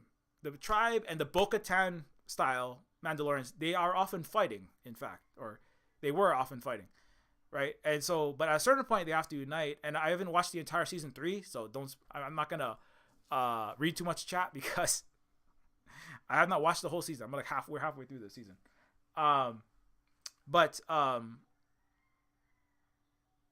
So the practices, whatever you can get, as badly as you remember them, right? As sometimes backwards as those practices might be, like even like some Hawaiians, like, oh, we're gonna do. I don't want to say that anything any Hawaiian is doing is wrong or bad, because it's not. It's just you're trying your best to recapture what the United States hasn't ripped out of you, right? And that you know, you can't really fault people for incorrectly remembering their own past. Even trying to, like I said, my parents had the Hawaiian beaten out of them, right? So even trying to remember your past is scary, right? Think about that. Think about that for a second, right? If you spoke Hawaiian, you would have your body broken. So trying to remember, even just trying to recall your own history, is terrifying. That's why it's like, I can't really blame my parents, you know, because for them it was terrifying, right? So to even try to remember who you are, to even look up who you were, I know this because when I start talking to my dad, especially my dad, I start talking to my dad about the real history of Hawaii, he just freaks out, and he kind of shuts down, and he starts throwing. I mean, he's a Western, Western University intellectual. He's like white university-ized in his brain. He just starts throwing out all these words, but he doesn't really want to hear it. He can't really deny what I'm saying because he has no actual receipts or no evidence against what I'm saying. But he just kind of like, he's scared. He is scared because, you know, he's Asian and he's Pacific Islander, and Asians went into internment camps. He has family members that went into a concentration camp. And so it's like, do you want to go in a concentration camp? His mother told him, you are part Japanese. You look Japanese. You better be as American as apple pie and baseball. You're part Hawaiian too? Even more so. You better be as American as apple pie and baseball, and you better talk Hawaiian too, or talk white, you better act white, you better look white. His sister is like, never touches the sun because she's terrified of ever getting a tan because she might look Asian. Because this is not an idle threat either. The United States has annihilated peoples. It does annihilate peoples. It has concentration camp peoples. It funded the Nazis. It armed the Nazis, and then it pretended to fight them. It's still funding and arming the Nazis. Adolf, that works for the SS, was just caught on camera in Reuters, which is a U.S. empire propaganda arm. And they're doing puff pieces for fucking Adolf of the SS in the Ukraine army. That's the United States is 100% a fascist country that will wipe anyone out if they think that they can make some money from it at a heartbeat. So it's not wrong for my Asian and Pacific Island looking dad and my like half Hawaiian, like, we don't go by half, but very dark, very textured hair looking mom to be terrified of recalling who they are. Because if they were to practice Hawaiianness, they could be killed. They would definitely be beaten in school. They could be disappeared. Could be punished. They will be frowned upon in society. They'd be thought of as stupid and dumb and backward. So even to recall who you are, right? Even to recall who you are takes an amazing act of bravery. You know what I'm saying? So to recall badly is still better than to not recall at all. You know what I'm saying? So to misremember slightly who you were and go, oh, maybe we're supposed to plant the taro this way. I don't know. Is better than like not remembering anything at all and just going to the McDonald's and eating the apple pie and being a Goldman Sachs high frequency algorithm programmer, or being a college professor getting tenure to teach bullshit like the United States is the greatest country ever. Right? To misremember who you were and just be poor for that is better. What is better? But I'm just saying. People like Americans and Westerners like to fantasize about being actually good people, like the people in Star Wars. But what they don't realize is they're not the good people. Otherwise, they would be on the right side, fighting with the indigenous and BIPOC peoples of the world. But that's not where they are. They're too busy trying to get their apple pie and try to get their cut of the dying U.S. So, anyways. But anyways, let me get back to this. There's just Silver Spook.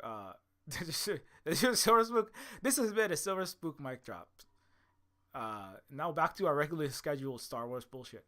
So this is so my point is that like when the armor and the when Din Djarin goes back to the living waters beneath the destroyed planet of Mandalore, Bo-Katan lays with him.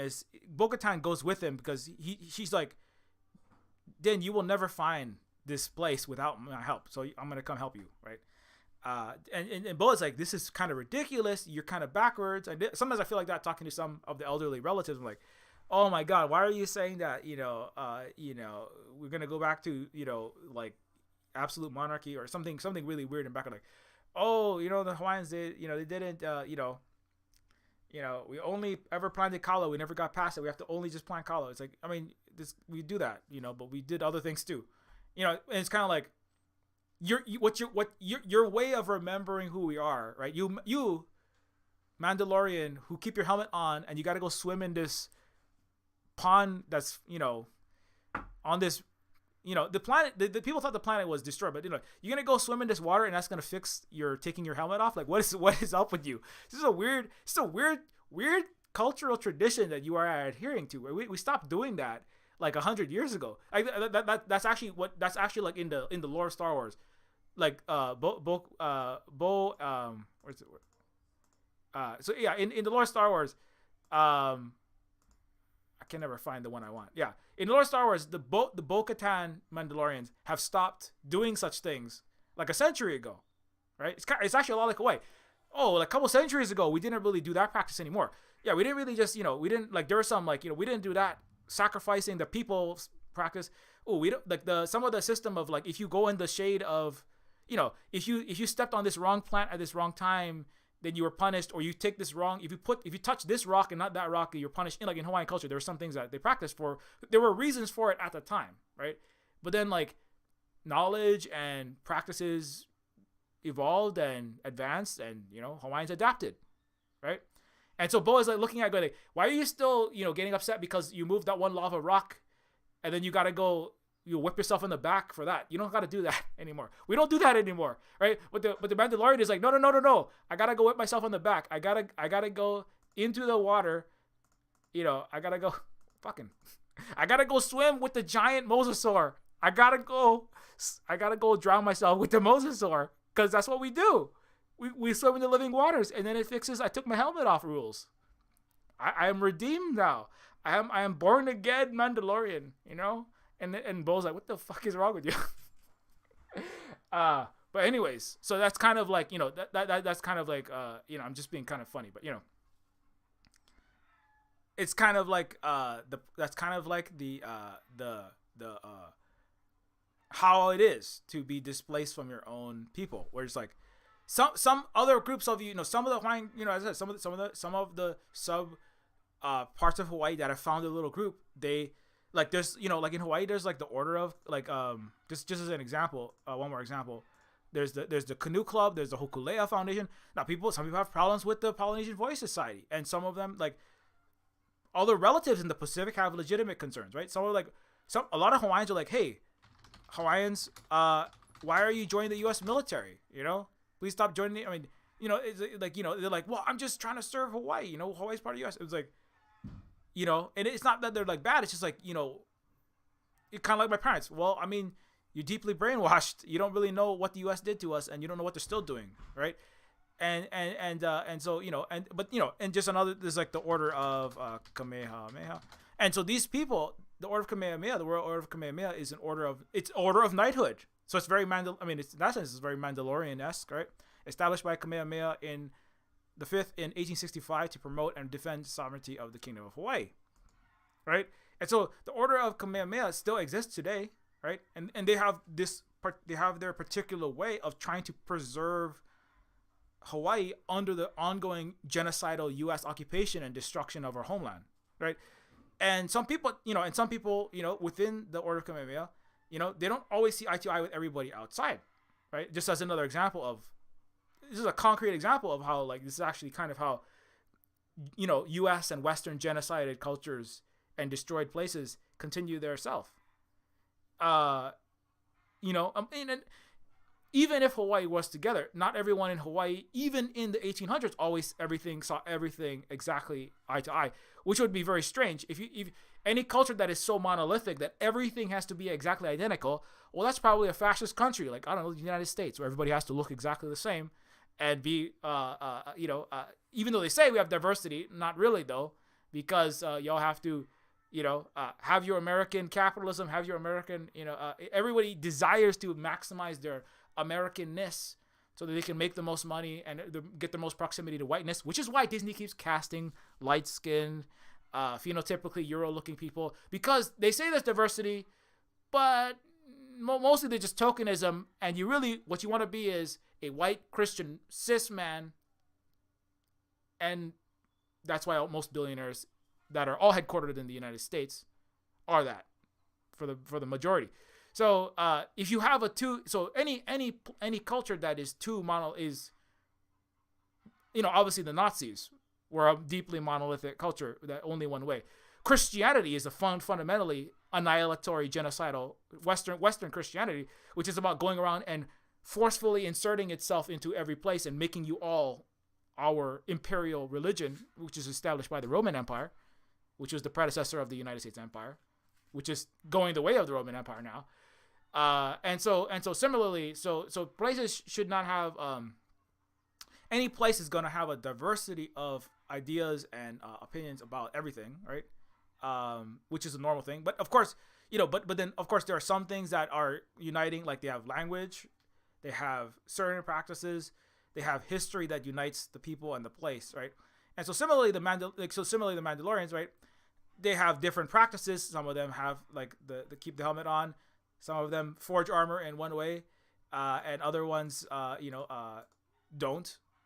But they still have they still have like their family resemblance category where they are all different with different ideas about things, but they are all Mandalorian, and what definitely unites them is they do have a shared history, right? If they trace back, they have ancestry that goes back for centuries and centuries into the planet of Mandalore that they come from, right? So people are talking about what's the identity, one more time, I'm going to bring this to the present, but what's the identity of the Nani casting for Lilo and Stitch, right? Because I did that video last week, right? What's the identity? There's a lot, to be honest, I don't really want to see Americans or anyone openly discussing, debating, and dissecting like it's some kind of science experiment frog Hawaiian people and Hawaiian nests. That's really kind of disgusting, actually. And mostly what people are talking about is all wrong stuff. And that's like wrong in a bad way, right? When non-Hawaiian people, and even some Hawaiian people, are like trying to fight over in a very blood quantum like mentality, fight over who is this character, are they perfect enough, is this character, and a lot of people are like just saying wrong stuff in the world. See, the thing is, this is why Luna Oi doesn't talk about Vietnam and talk about what they think about China and Asians and other people in the world. They don't really want to talk at all to the West, because if whatever they say, like the police, the U.S. is the world's police. The police never talk to the police, right? Because the police, anything you say kind of will be used against you, and they absolutely will, right? Ask the Cop City people that are getting shot in cold blood. Stop Cop City people, right? The United States is the world police. So if you talk to an American, whatever you say, they're going to take that and you're going to spin that into, oh, did you say that you made a new tractor? Oh, Uyghur genocide in China. The new tractor is being used to force, gender roles. There's a video of there's somebody's cooking like a stir fry in China with a tractor. Women forced to cook with Carl Jha. Women forced to cook with an excavator in backward gender roles. Like, oh, did you invent a new solar power? China is destroying the carbon industry by replacing them with solar panels. Oh, it's a travesty. Anything that you say, oh, that character might not be the best character. Oh, Hawaiians that don't look like this are not Hawaiians. Hawaiians that don't, oh, the Hawaiian is too light. Oh, Hawaiians that are not this dark, they're fake Hawaiians. White, and again, so that the West is using that against Hawaiians, right? Oh, the Hawaiian is not dark enough, or it's too light or too dark. Well, whatever it is, I'm an American with a very much, I should not be sticking my head in Hawaiian's business, but I don't know, I need to be the main character on Twitter today. And they're just like using everything, the discussions that are happening about this for not ways that are not benefit. Let's just say these are ways that are not net benefiting Native Hawaiians. If it benefits Disney, which a lot of this does, because it's just more buzz for Disney in a lot of senses, Disney's not going to make any different decisions, right? But it benefits Americans who get to diseducate and have fun gawking at us. Like, a lot of times I look at the way that a lot of Twitter, not just even white Twitter, but all of Twitter, non-Hawaiian Twitter, looks at Hawaiians. It's like the way that they look at Hawaii as a tourist attraction. Oh, I'm going to come gawk at the Hawaiians and watch them shake their butt. I'm going to watch the Hawaiians in Lilo and Stitch. I'm going to watch the Hawaiians in Moana. I watched the Hawaiians in the Polynesian Cultural Center, which is a Mormon billionaire-owned functioning facility of a human zoo of cultural bastardization, and it's horrible. I'm gonna look at Hawaiians like I look at them in Waikiki. I'm gonna go look at them like I look at Jason Momoa's butt when he does kind of not very smart things. I'm gonna go look at Hawaiians on Twitter, and I'm gonna get some buzz and make my YouTube video not knowing what the fuck I'm talking about. So Yeah, culture vultures, because that's all we have. You're just fighting over the crumbs, and what you should be doing is, I mean, as I said in this tweet, right? I don't really want to be talking about this, but I guess if y'all can be talking about this shit anyway, I might as well say something. But I mean, I try to say it first. I want Disney to stop displacing us homeless Hawaiians in the $144 million resort for rich foreigners in collaboration with the U.S. illegal occupation that is poisoning our water. Also, that's blatant colorism, right? So I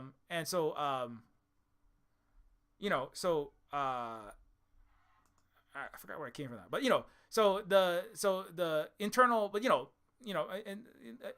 the internal discussions that the Mandalorians have with each other, right, is like, that's kind of like, that's why there is inside discussions. It's hard to do that in the 21st century with the internet, unfortunately, and social media the way that it is. But there are some that are like, okay, well, the Mandalorians will hash out inside their differences, like, with each other.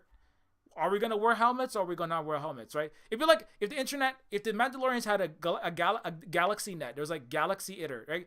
There was TikTok universe, right? And the whole universe can see it.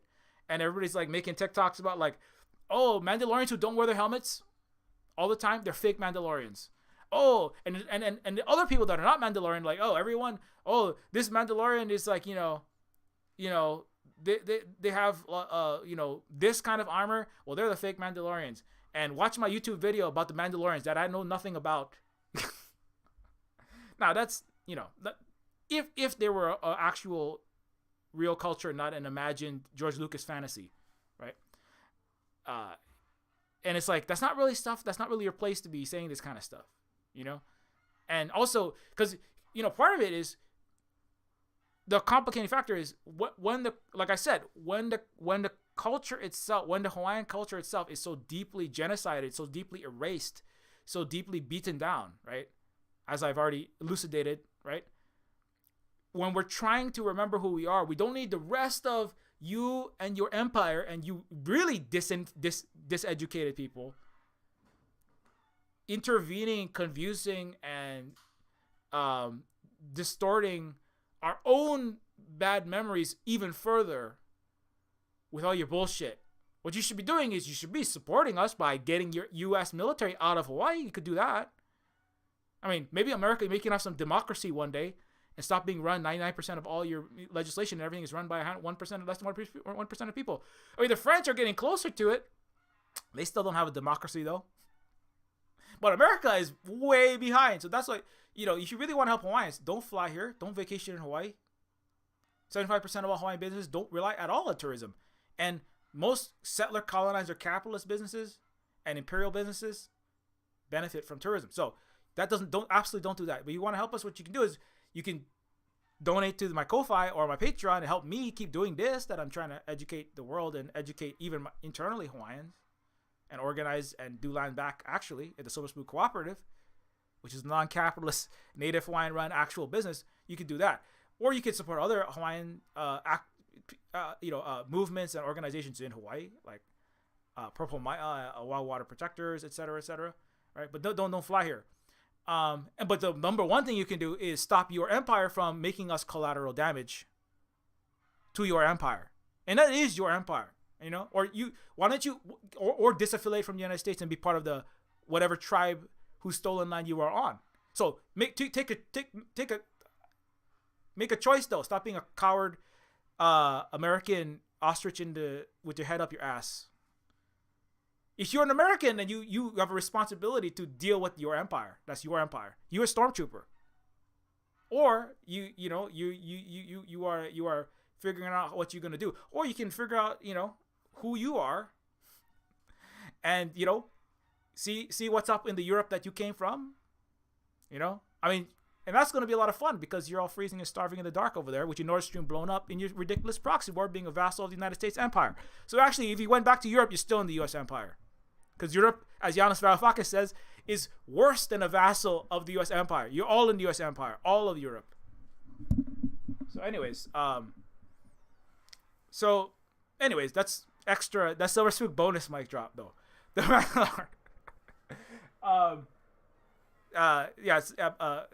Big Teal's like, I know Big Teal's here for it, but anyway. So my point is that there are things. That's another aspect, right? Which is when you are the collateral damage of empire. There are things that has to be sorted out, and it's very difficult to sort those out. Either way, it's difficult to sort those things out, right? What are we gonna do? Where are we gonna live? How are we gonna live, right? Survival is like, survival. It's like if you don't survive, there's no Mandalorians either, right? So you can't really blame. I mean, if the armorer, right? If the armorer's way has and their way, if the way that they have been following has successfully kept this handful of, whatever few dozen Mandalorians alive with foundlings post the destruction of their entire world, then that's a success. Even if the way is a little bit outdated, the most important thing is that some amount of them have survived. You know what I'm saying?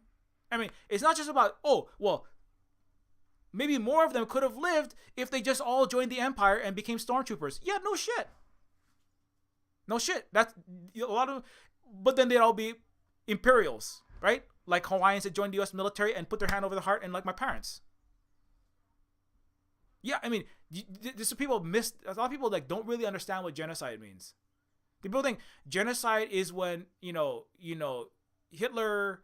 Not to say that Hitler, didn't do terrible things. He absolutely did. Is when he killed all these people and then they all died because they were Jewish, and that was the genocide. And then the genocide was done. No, the genocide began before that. The genocide is the attempt to eradicate and eliminate a population. Mass killing is part of it, right? Can be part of it, but before that, like the attempt to eradicate a people, a lifeway, a culture, a language. Which, by the way, the Ukrainian fascists that the U.S. put in place in 2014 with Victoria Nuland, it made it illegal to speak Russian, much like the United States made it illegal to speak Hawaiian. That is part of a genocidal process. And then there was mass killing. It's called tens of thousands of people being killed in the Donbass region by Nazi shelling from places like Mariupol. But that's the thing that the West not ready to talk about, I guess.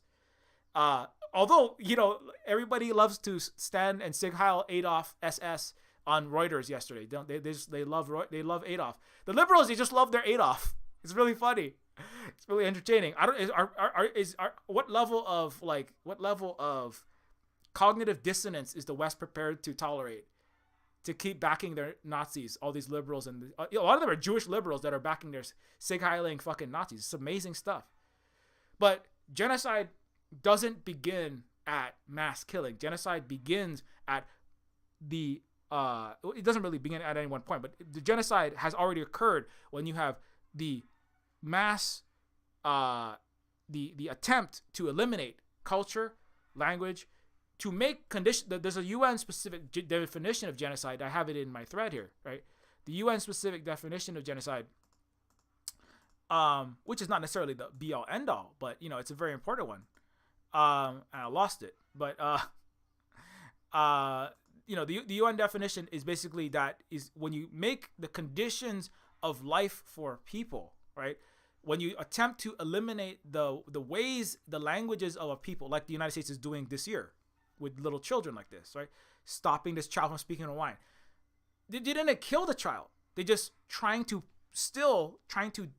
disincentivize, discourage, make it bad, right? Make it frowned upon, and also by defunding, like the United States forcefully defunded the Hawaiian universal healthcare system by making the conditions of life impossible, by banning the print of Hawaiian materials, banning the language.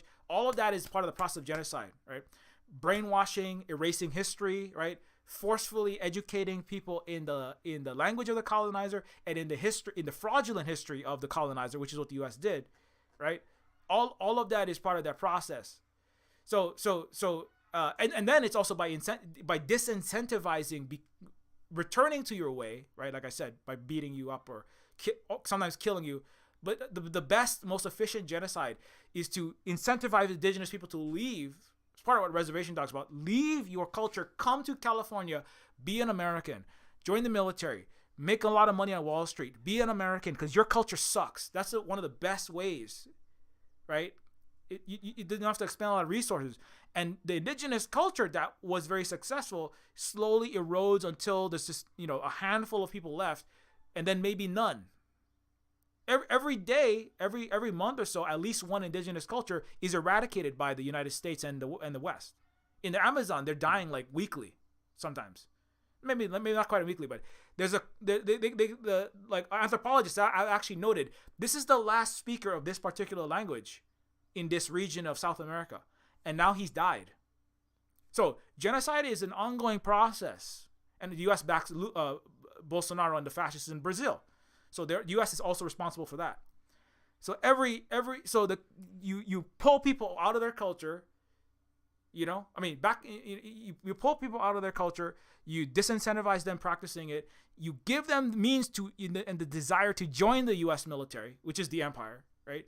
And when you join the U.S. military, you become extra dedicated to the empire, right? And so in some senses, when the armor is just trying to keep the way going, is to disincentivize young Mandalorians from joining the empire. They're like, well, I could have nice things in the empire.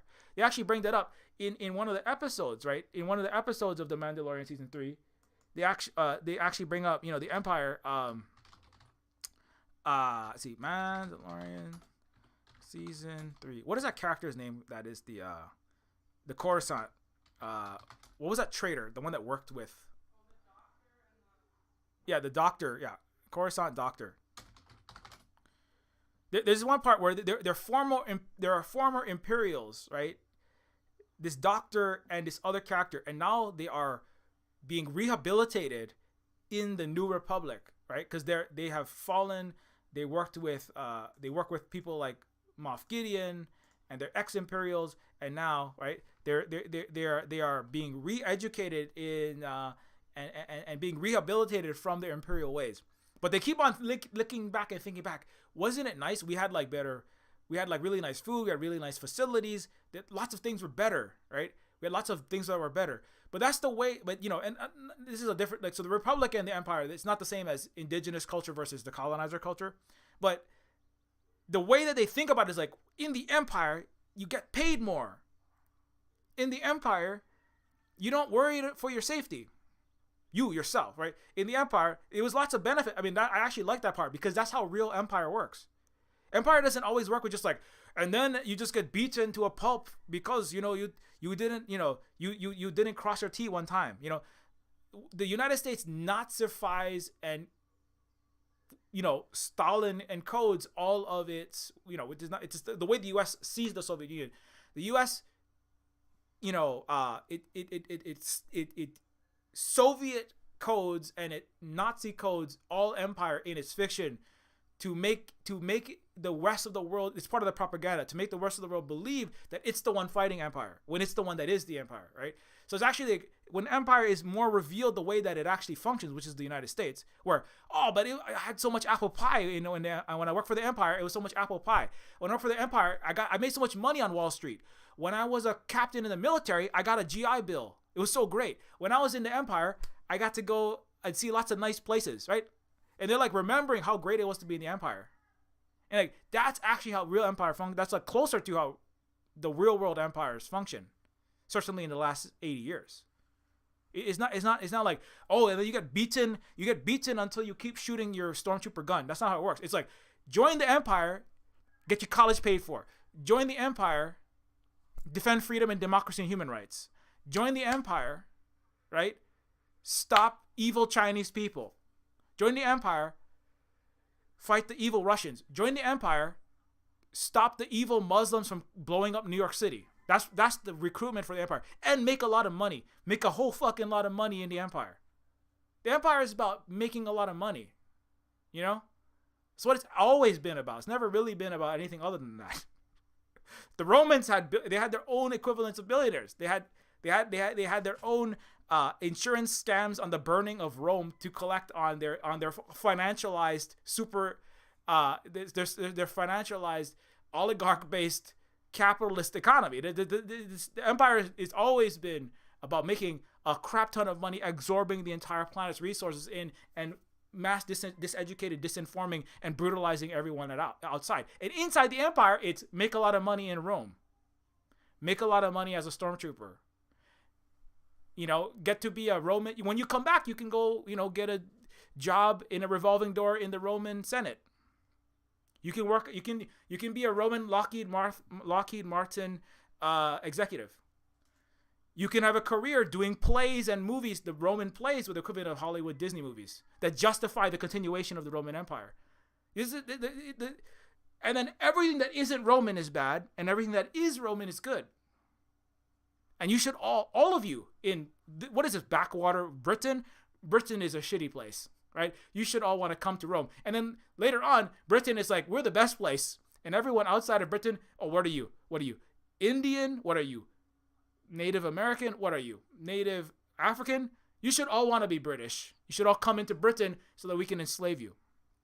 That's the way that empire has always worked. But the propaganda of actual empires is that the way the empire works is that other people out there, the barbarians, right? And all the barbarians are east of West Germany,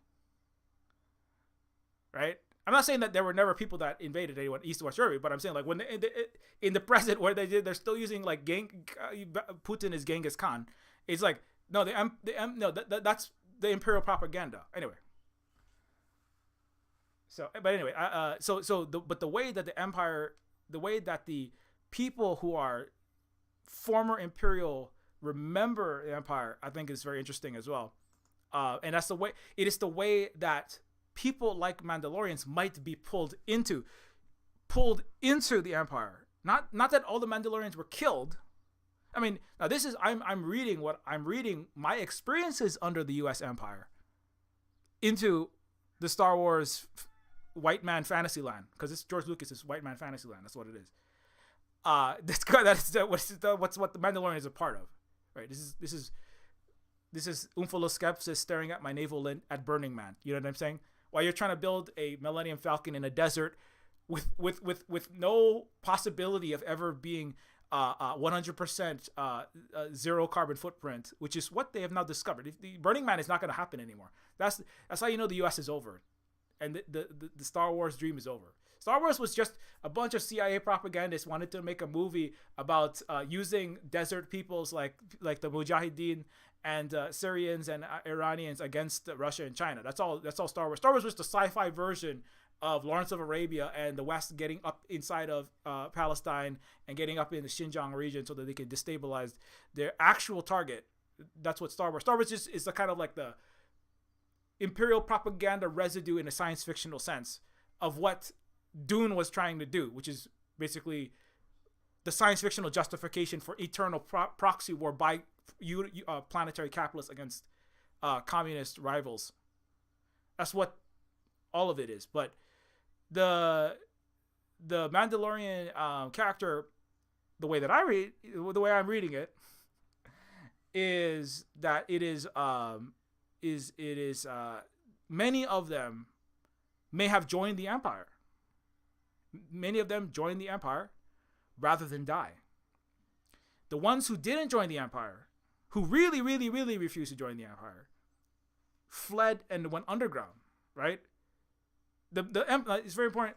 The Empire chose, I think I was reading this earlier, the Empire selected, because the Mandalorians were a powerful group. They were assertive. They had I think they controlled 2,000 star systems at one point, or they influenced 2,000 star systems. So they were very strong people that were independent. And so like in the Foundation series, right? There's one planet that becomes unruly. And the Empire because they're not being subjugated and they're looking too big for their britches for the Empire's wishes, the Star Wars Empire chooses to destroy their planet. Making an example of Alderaan in Episode 4, New Hope. So the Empire chooses to make an example of the Mandalorians, and we'll just kill you all, or we'll genocide you, right? And so the ones but you see, I mean, the Mandalorians, I think they say that they are at least the initial majority of their people. I believe because if the baby Yoda can become a Mandalorian, they are not exclusively a human people, right? but the Star Wars lore, at least on the Wikipedia, it says that Wiki fandom, it says that the Mandalorian people were a human people, and there was another people on that planet prior to that. There's another race on the planet. So the human Mandalorians that that did not want to join the Empire went underground, and so which is part of why you have to go underground, because you're all being wiped out, right? You're being hunted, right? Or as what would Rick Deckard say? We were being hunted. I didn't want our child found, dissected. That's kind of what when I find Americans dissecting Hawaiian culture to figure out whether this Nani is Hawaiian enough. I mean, I feel like we're being hunted and dissected by these bloodthirsty social vultures. That need their controversy today. So anyway, so because they're being hunted. So anyway, so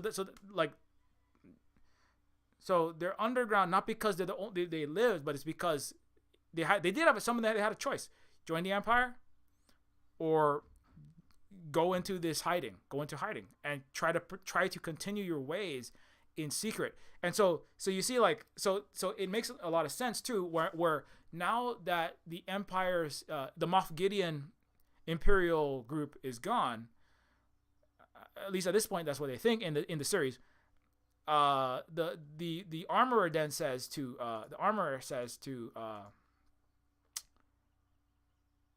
he says to Mando, take off your helmet.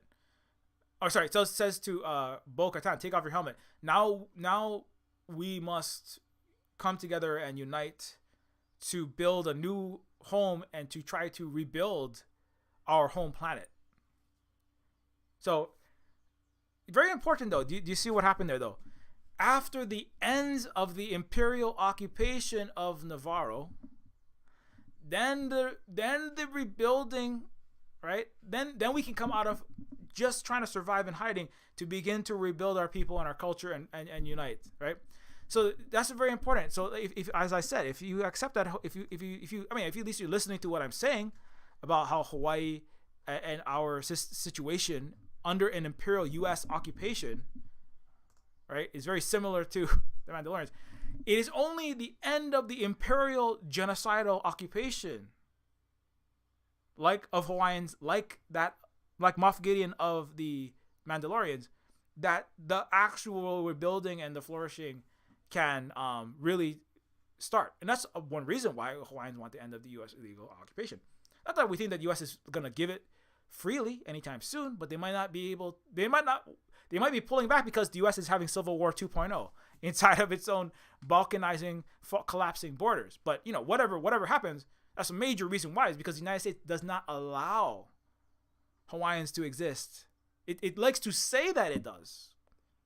But the United States doesn't let me say what I wanted to say, certainly. It was throttling my internet when I was trying to talk about Mauna Kea 3 years ago. The United States, it certainly doesn't, when we actually have major actions at capitals, all the social media are suddenly blanking it out, right? The United States does not want me saying any of this stuff because the United States does not exist for diversity, human rights, freedom, democracy, or anything like that. The United States exists to make like the Roman Empire, like the British Empire, the French Empire, to make a handful of extremely wealthy people even more wealthy to the expense of everyone else, and including the entire planet and the land itself and all cultures.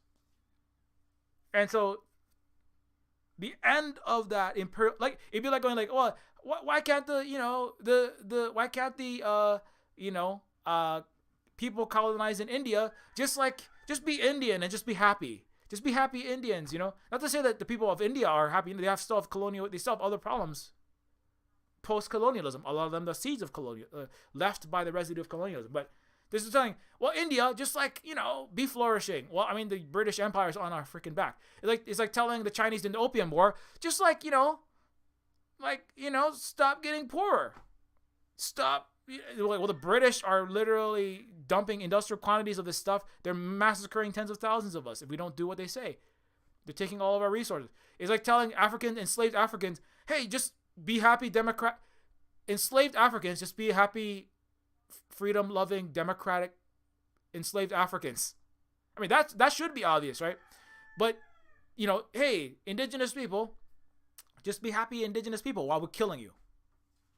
While we're trying to get rid of your culture, right? The United States is still trying to get rid of Native Hawaiians.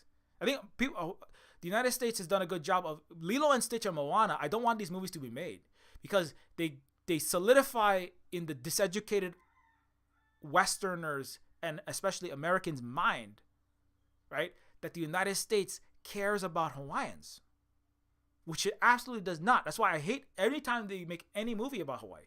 Any movie about Hawaii. It's always like, oh, you see Disney, they made a movie about Hawaii. It's like black people, you had a black president. America has racial equality now. You had a Barack Obama, right?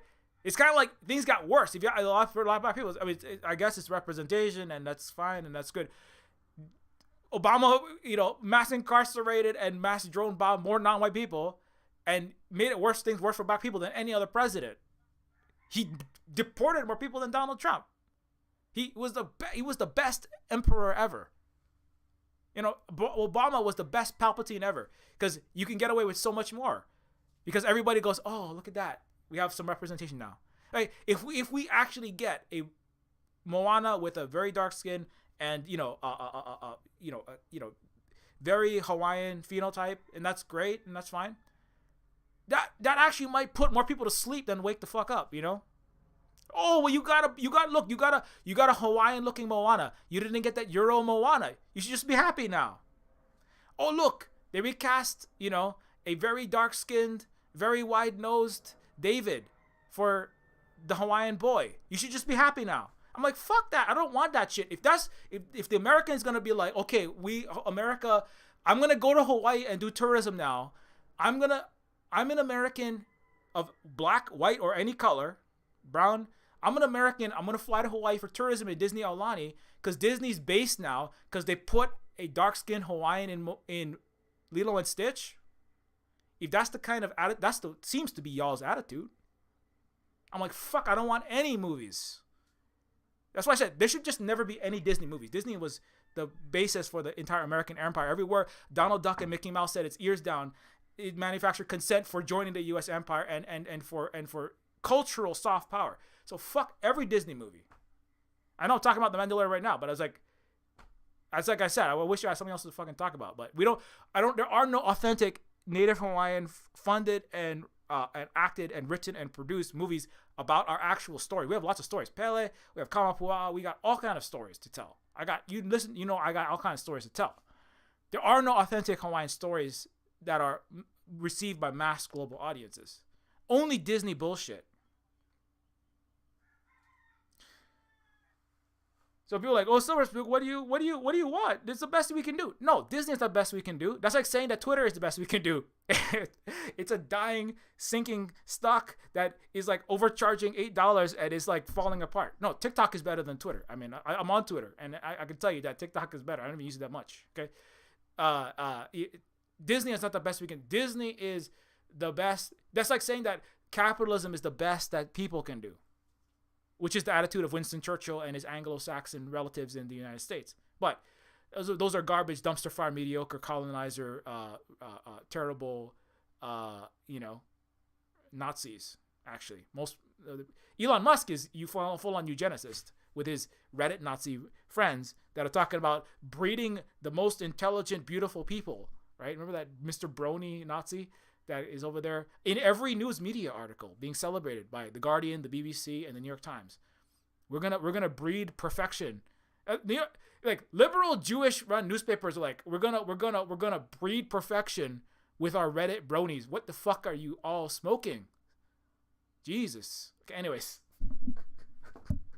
Like literally, like there's like newspapers across the board are like putting this anyway. I'm not going to talk too much about it because I don't want to give them too much airtime.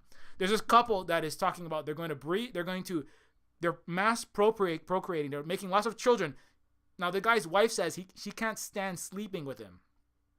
So they have like very, very, very bad, very very bad, very short, very only functional sex. It's kind of like white people food, right? Which is, you really don't want to taste it too much, and it's like cardboard and sadness in your mouth. But it's food is fuel. That's all it is. And sex is for babies, right? So it's like, just procreate more little white Nazis for God's army, or whatever they call it, or for Elon's army, I suppose now. But this is couple that believes that they're gonna make the best future race by, because they are the prime specimens. I mean, how is this not eugenics? I mean, this is like putting Adolf on your interviewing Adolf of the SS for your Reuters article to support the Ukrainians. Like, there's no Nazis in Ukraine. What are you talking about? Anyways, I'll stop talking about that. So the best, but again, we're talking about Imperial collateral damage. That's Imperial. You want Imperial collateral damage? Imperial collateral damage is people are all being worse off educated about Hawaii now, thanks to Lilo and Stitch controversies. You want more Imperial collateral damage? It's that people are going to go to sleep on Hawaii because Disney made a casting choice that they like, and they'd be like, oh, I guess imperialism's over now, and I can go fly to Hawaii now. Because I mean, there's like millions and millions and millions of people. All they want to talk about it, the casting choice. You just got to get the right casting choice. I'm not, colorism is bad. I already talked about that last week. But like, once you get once we get our black president, now we can all go to sleep. It's the same attitude. Once we get a black Lilo and Stitch, I'm gonna go sleep. I'm not gonna do shit. I'm just gonna like sit on my ass and not organize and try to build socialism and not overthrow my plutocracy. I just want my good movie. And if you're white people, you just want your good white movie. If and I'm not saying all of them, I'm saying like there's some people like, what kind of left is that? You just because I'll be like, hey, I want to talk about this other stuff. I don't really want to talk about just this, just that. And also stop like dissecting what is Hawaiian. And then always like, you're racist against me because you didn't want to listen to, I want another casting choice. The Hawaiians hate me because they're upset that, they don't just want to talk about dissecting their entire indigeneity in front of the entire planet. Are you fucking kidding me?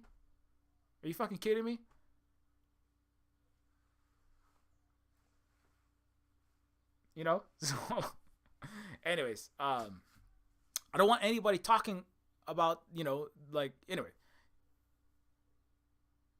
I'm just being extra frustrated right now. So, but the point is that that is part of the collateral damage, which is it's not just about like somebody shot a blaster and killed you. That's collateral damage.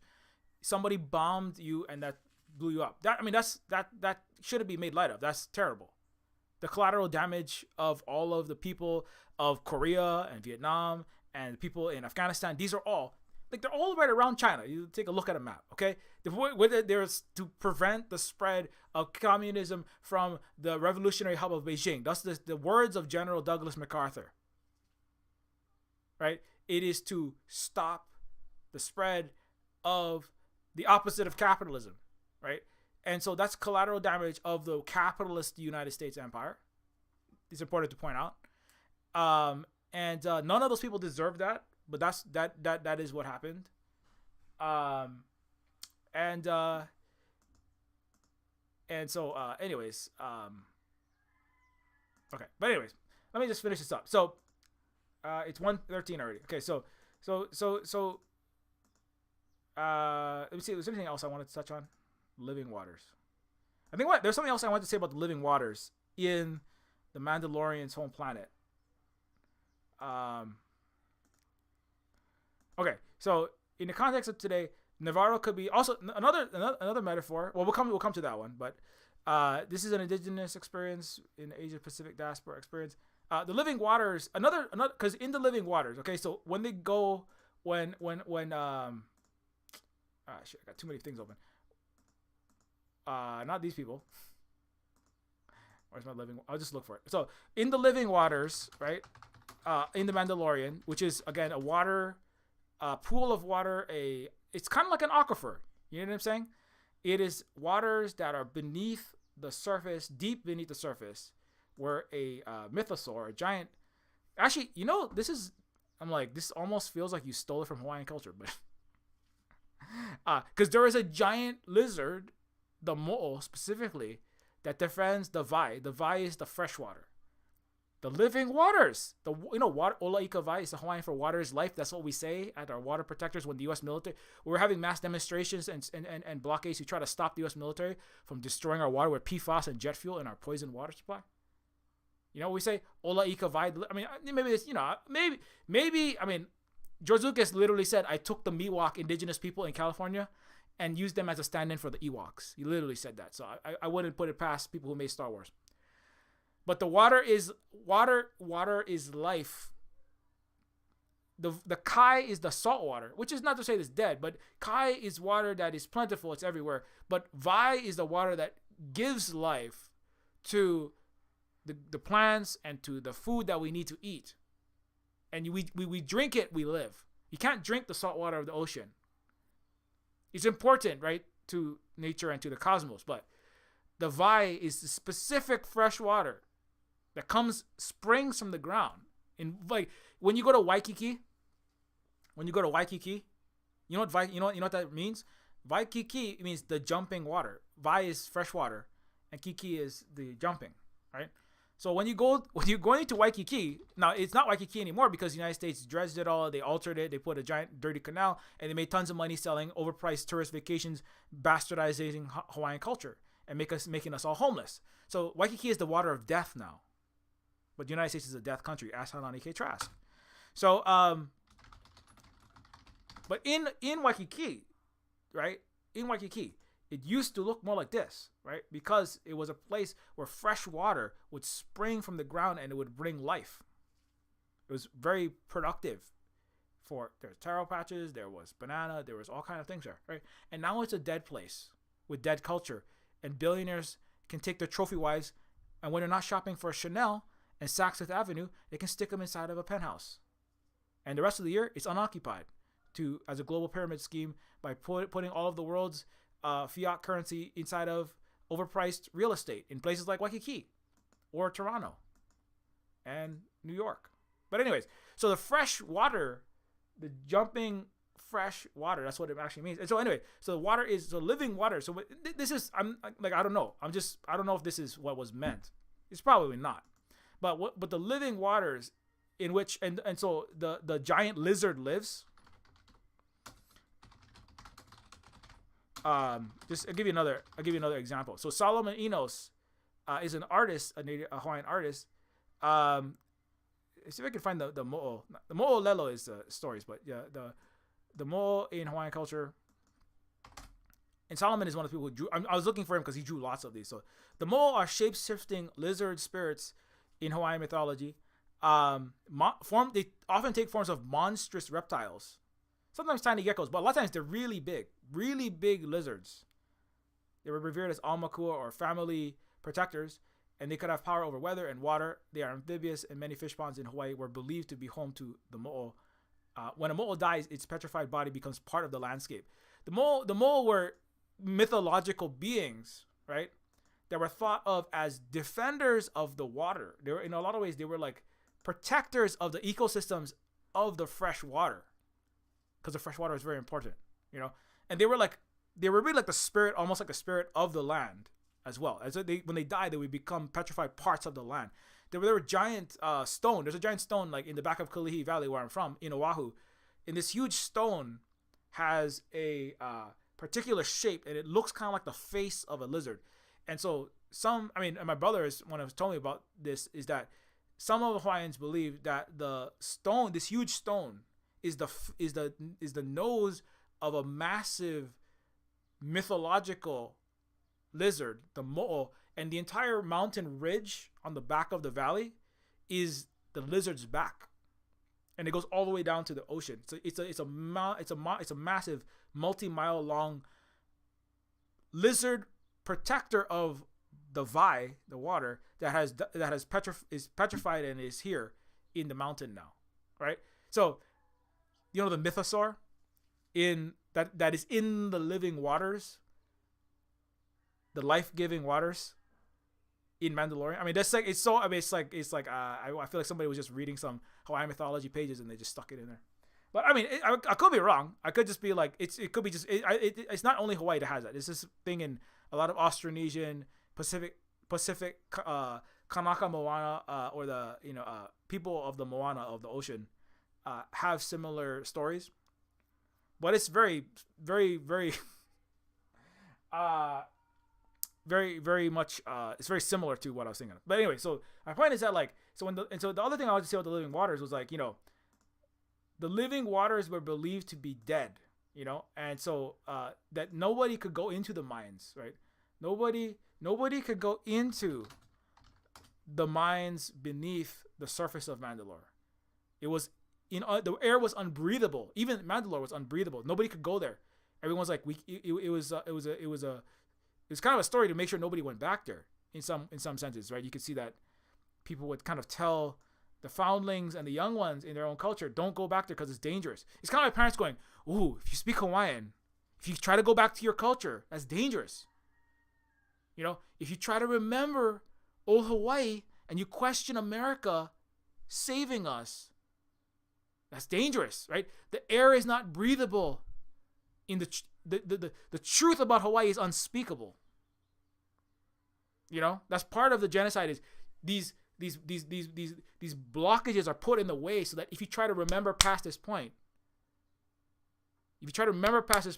there's this massive wall there of fear. Not really. There's nothing physically stopping my mom or my dad. My dad is a smart guy. He's like read thousands of books. He hangs out with university professors all the time. Once a month. It's the men's group, University of Hawaii at Manoa. Hangs out with lots of really smart people. It's not like he's incapable of learning the past. The books, you can find them. They don't make it easy. But there's a wall, right? Because Mandalorians could have gone back to their planet, right? But it's like there's a wall there to stop you from relearning your culture with this fear of like, oh, if you go back, it's dangerous there. You'd be in big trouble. Like communism. If you learn about communism, because America is the free country where everyone is free to learn and have any opinion they want, except anything that actually the majority of the world is really interested in, which is communism.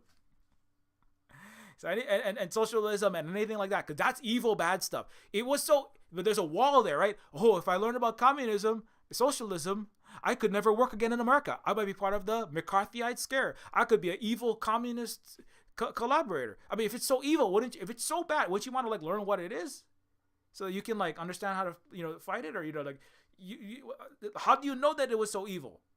The answer is you have boomer and Gen X relatives, right? They don't know shit because there's no such thing as educated people in the West. There's only very well conditioned, eloquent bullshit spewers that ChatGPT is going to replace because they can do that at the speed of light. But but there has to be a wall there that stops you from learning the past. So also for indigenous people, there's a wall there that stops you from reconnecting with your past, especially for places like Hawaii, which had the most advanced country in the world under socialism. If the Hawaiians knew, if the majority of Hawaiians, which is 75% of Hawaii is not white, and a good chunk of those are Hawaiian, part Hawaiian, if the majority of Hawaiians knew their history, that Hawaii would have the most advanced socialist, universal healthcare, multicultural place in this entire planet, the state of Hawaii might not exist right now. There might be 49 states of the United States. There should be 0, but there might not be a 50th state. It's only under illegal occupation and mass disinformation that this is being able to happen. It's in the Cold War era that Hawaii became a state. It's very important. Taiwan became an Imperial unsinkable aircraft carrier, and Hawaii is the aircraft carrier launcher. It's not a coincidence that it's the time when Douglas MacArthur was talking about unsinkable aircraft carriers in Taiwan, which is very Mandalorian-like place as well, mass diseducated place, used as an Imperial outpost, being threatened with destruction to make a point. The United States wants to blow it up to stop SMIC from having chips and to make a point that we will destroy anyone and anywhere in order to maintain imperial power, because the United States is already behind China, but it thinks ridiculously and unhingedly with neocons that run the West, all these little Dr. Strangelove clowns in your military-industrial complex, that if we destroy this place like the Mandalorians, we will somehow make an example. I mean, it's a little late.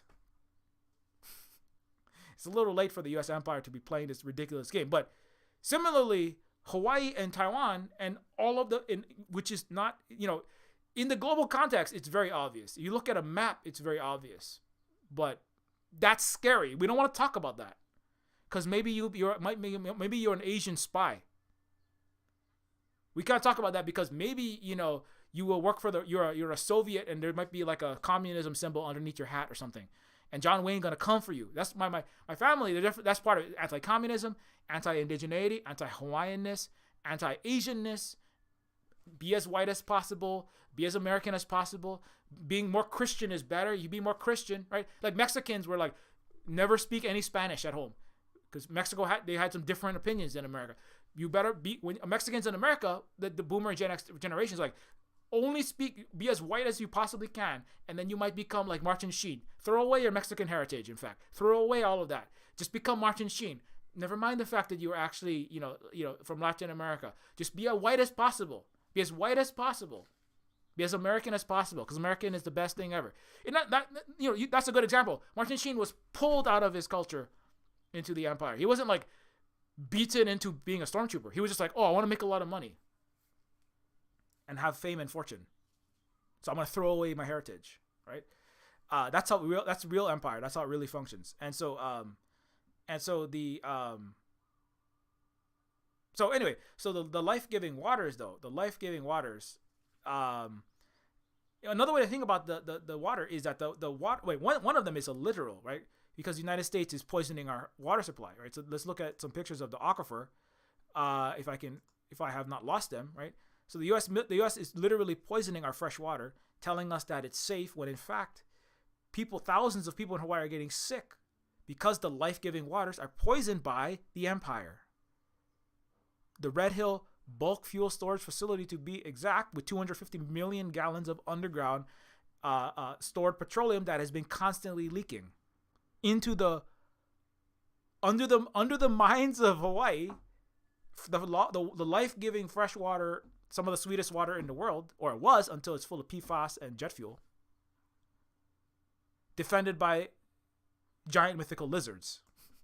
So I just gotta say, there's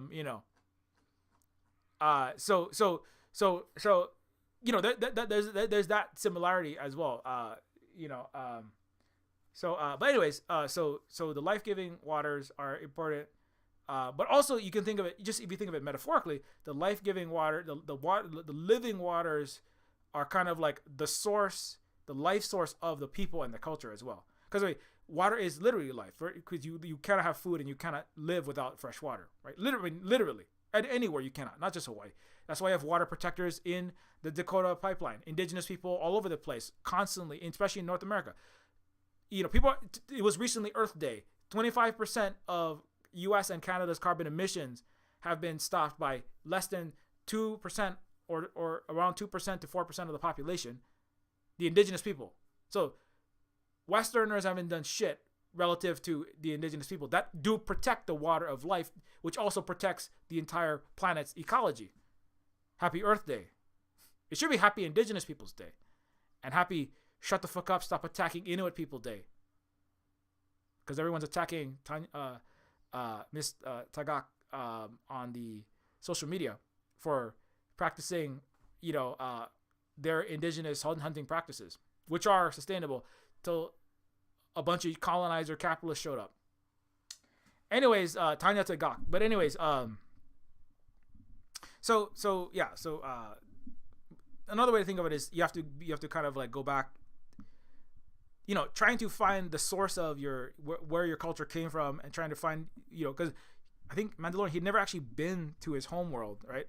So symbolic. There's a lot of things happening there that, maybe I'm reading some of these things into it, but I just thought that was interesting, and I would comment on that. And then the other thing was,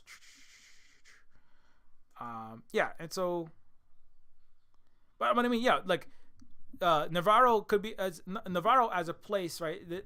Finally, there's like Navarro battle pirates. There's a battle with the pirates, right, in Navarro, in the planet that the Mando was on in the first season.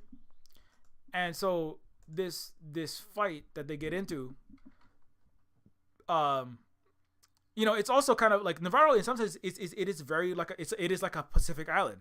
It's like a Taiwan. It's like a Guam. It's like Okinawa. It's like a Hawaii, right? It's a place that's in between, two places, right? It's in between the U.S. and China and Russia, etc. Especially China. It's in between the U.S. and its capitalist West and the East that it has to stop from spreading socialism. And so, and Navarro is similarly, it is a place that it was imperially occupied, right? And then with the fighting, in this scene, with the fighting support of the Mandalorians, who are also a displaced people, the town is liberated from the from pirates. But previously, it was also being oppressed by imperial forces, right? And so the islands and the countries in between the United States and countries that do not want to go along with its imperial ideas, right? So in some sense, the New Republic is actually like the BRICS countries. It's the multipolar world, and especially the powerful ones. And the United States is the empire, and everyone in between is all the Navarros, right? The Ukraines, the Taiwans, the Guams, the Hawaiis, all of the Philippines, even the Poland. If you look closely, I mean, that's all it is. The World War II is just the United States making a ton of money trying to stop the spread of communism with the Anglo-Saxons and the Franks, being like, let's maintain colonial capitalism. And then they failed, and the Nazis turned against them at the very end. But the Russians are the ones who did the most of the fighting, and the Japanese that were backed. The Japanese, the Nazis and the Japanese are just, the fascism is the weapon of the liberal. This should be very clear now, because the liberals are putting Sig Heiling Adolfs all over the news media, right? And so all of those border areas, right? Tsai Ing-wen, right-wing separatist party in Taiwan, the literal ultra-nationalist Stepan Bandera worshippers that Victoria Nuland hand-selected with the neocons and the U.S. imperialists to put into power. She said, fuck the EU, right? That's why Frank Macron is going to China and going, fuck the U.S. now. He's going like, maybe we're not going to go along with the U.S. imperial designs. But the U.S. did say, fuck Germany and France. She literally, she's on the phone saying out loud, fuck the EU. We're going to put Nazis in charge. We're going to make proxy war. We're going to devastate all of Europe. And we're going to make a lot of money selling them overpriced American gas and keeping them in our orbit.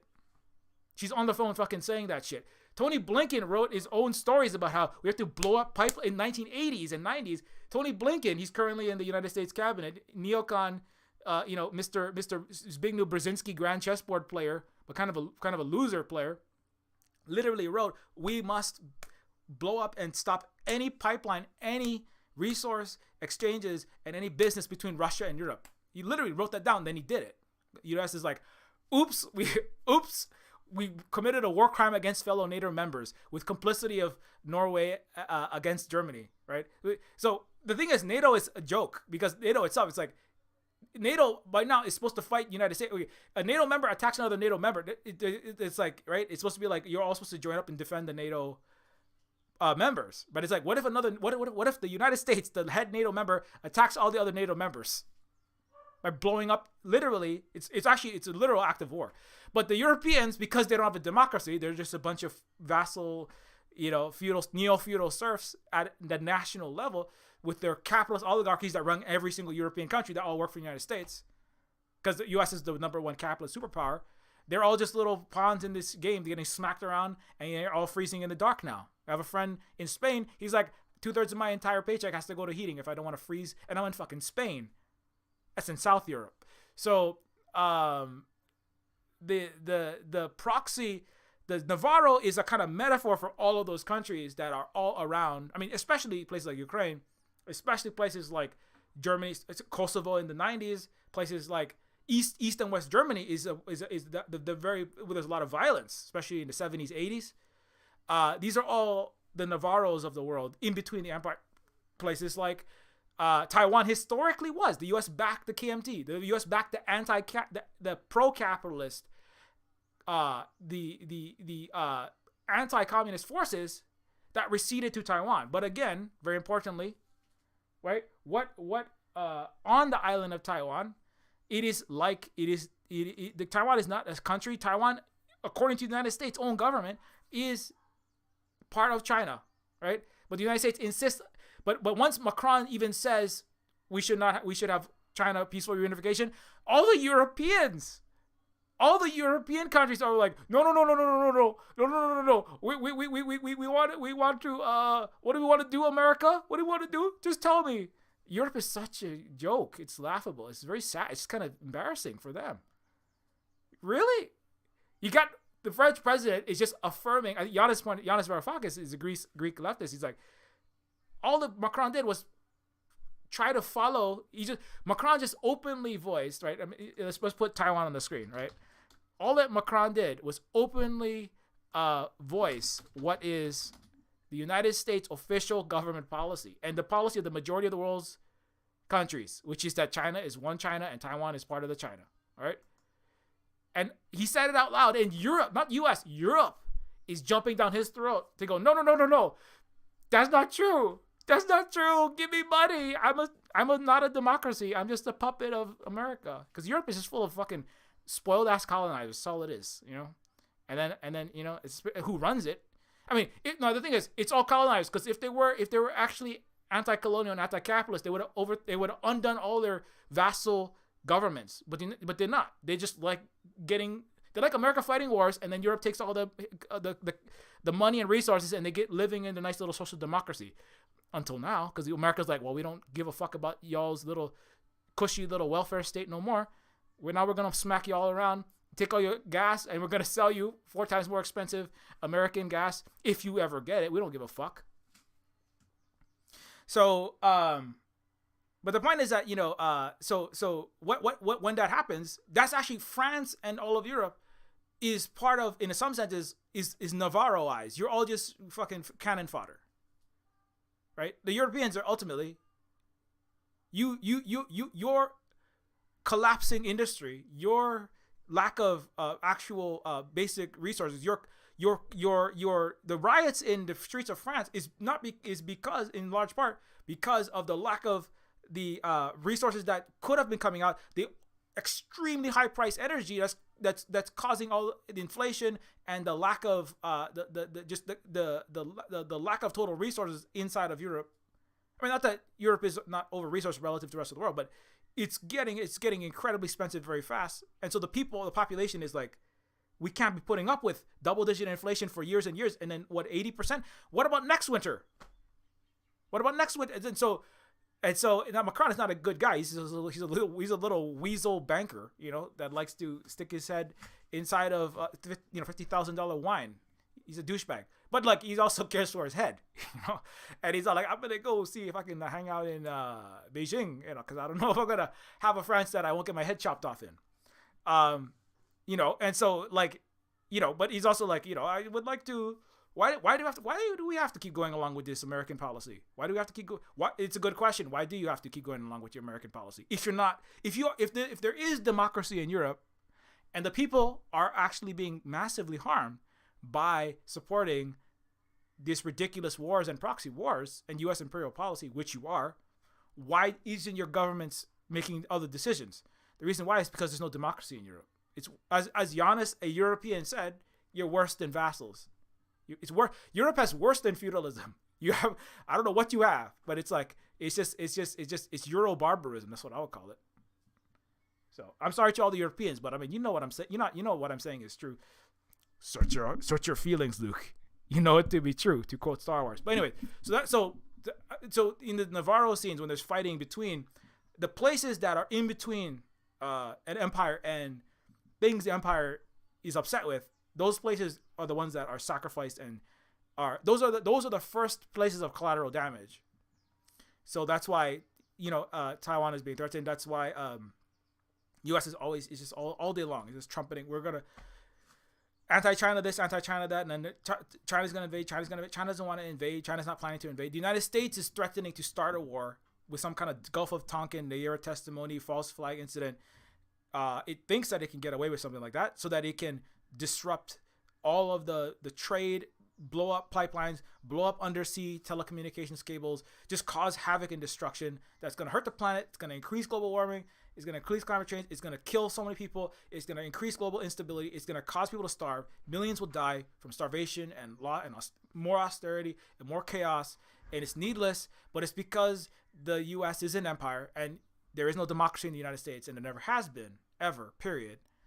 And now that lack of democracy, which is an imperial plutocracy, is going to weaponize. It's going to Navarroize. Trying to Navarroize. I'm trying to stop it by hopefully waking up some handful of people, maybe more, that will do something, collectively.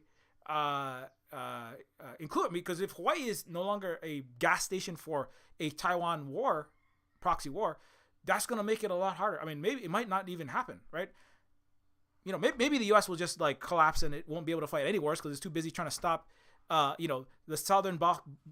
Ron DeSantis is America 1, and then New England is balkanized America 2, and there's like mass warfare going off all over the country, and then, so the U.S. won't be able to fight any wars because it's too busy trying to keep whatever remains of America together. So I mean, that's one possibility, is that won't happen. But I mean, if America holds together for another year, 2, 3 years, and it doesn't completely collapse under child labor, the U.S. doesn't kill all its children, so it doesn't have any more child laborers. Cause that's where America is at. 11-year-olds are working full time at the McDonald's and the Jiffy Lubes and the Chick-fil-A and shit. It's pretty bad. No end in sight. Then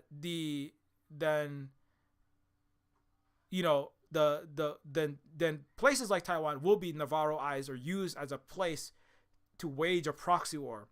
Or also, you could also think of Mandalore. Mandalore itself is a place of a proxy war, right? The destruction of the Mandalorian planet was to make an example, is to stop attempts to get out from under the Star Wars Empire's control, right? The destruction of Ukraine, it's terrible, it's needless, but it does make an example, right? Afghanistan, Vietnam, Korea. I mean, ideally, they would have won and installed a capitalist regime. America thinks that they got South Korea, so that means South Korea, the establishment of the South Korean fascist U.S.-backed capitalist hellhole that it is, and the Korean War that killed 2 million people in a genocidal war, was the first test of the American military-industrial complex post the destruction of all the former colonial powers of Europe, right? If World War II hadn't happened the same way that it did, there might be a Britain, a France, a Spain, America, all Japan, all vying to colonize the world still. But World War II did happen, and America was the only colonial capitalist superpower left over from all those other garbage people, right? So America went, well, let's see if we can keep this going with neo-colonial spread with the Korean War. And so Korea was an example was made. Well, if you don't go along with America, we will blow you up. We will sanction you. Cuba, you don't go along with us, we'll sanction you. We'll starve you. We'll invade Bay of Pigs. We'll invade you. Now they fucked up. See, Cuba is like where the empire fucked up, and that's the Achilles heel, because Cuba is smiling at Florida, right, with Ron DeSantis and all of its Democrat and Republican friends, right, smiling down over there at Cuba. Castro is smiling over at Miami, going, "You America, you're so hot, you're so big and strong. How come we can't take this little island over here?" It's because America is not as big and strong as it likes to think that it is. But it did try, and then it tried to assassinate Castro 700 times, and it's been putting $135 billion worth of embargoes to try to strangle the economy with the U.S. petrodollar for the last decades and decades. So all those places in between, right? That's another one. So Cuba is an attempted Mandalore planetization. Cuba is an attempted Mandalorianization. South Korea is a successful Mandalorianization.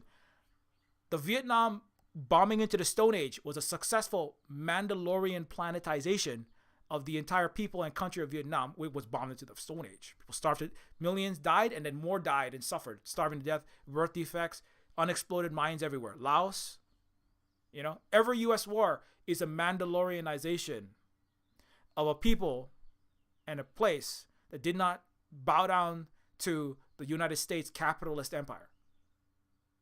I'm not making that up. Go read your own. It was interesting. I was watching Danny Haifong and Margaret Kimberly, Wilmer Leon, and Garland Nixon. They're an Asian, half Vietnamese Asian person in the United States, and 3 black analysts talking about, like, well, how do you guys know all this stuff? It's not that hard. All you got to do is just read. Just read what the people who run the United States write down. Read the Grand Chessboard. It's free. It's on the CIA.gov. Government education for free. You can just read Tony Blinken's writings. It's right there. Right? It'll tell you. Yeah, we would read Douglas MacArthur, what he wrote down, what he said. We stopped the spread of communism by installing capitalism and killing everyone in our way to subjugate everyone for capitalist oligarchic interests headquartered in the United States.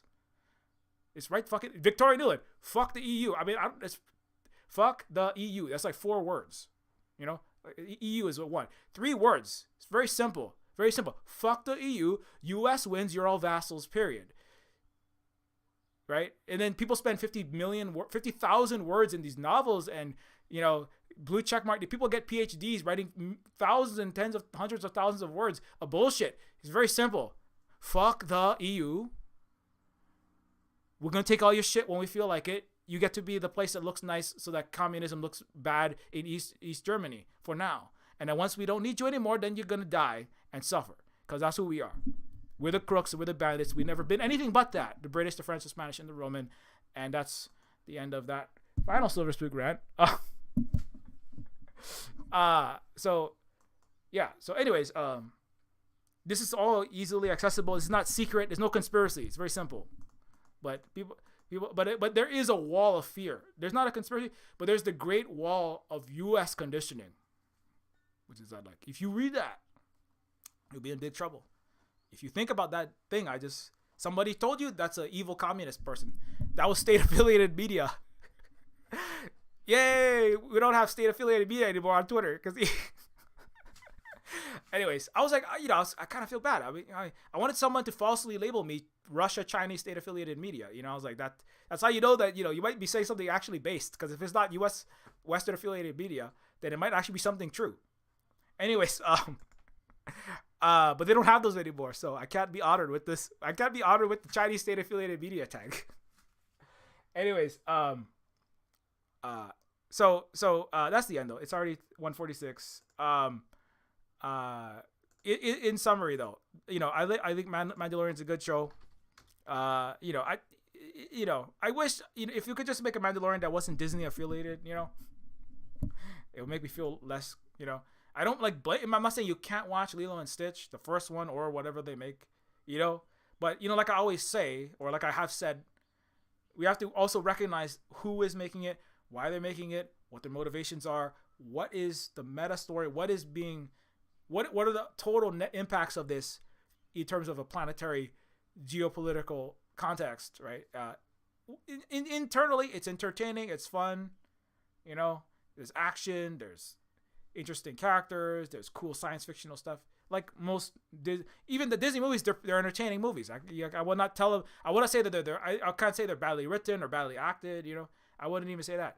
They just, but I want to, and I'm reading a lot of these things that I've said, reading things in that may not be there because, I'm trying to, part of that's trying to make sure that, the indigenous Hawaiian, and actual, the narratives that we need to hear and the things that we need to understand are coming through. And also I need something to put up on my YouTube channel as a thumbnail. So that's another reason why I keep using these movies.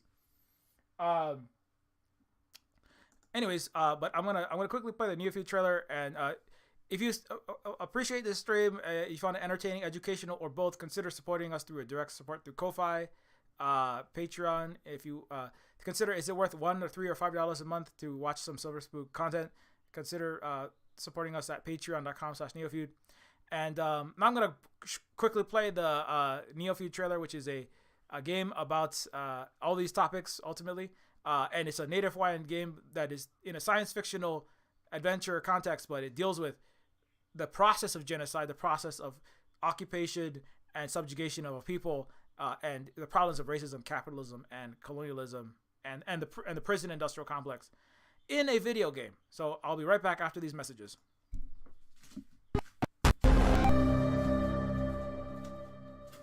The Illuminati created us.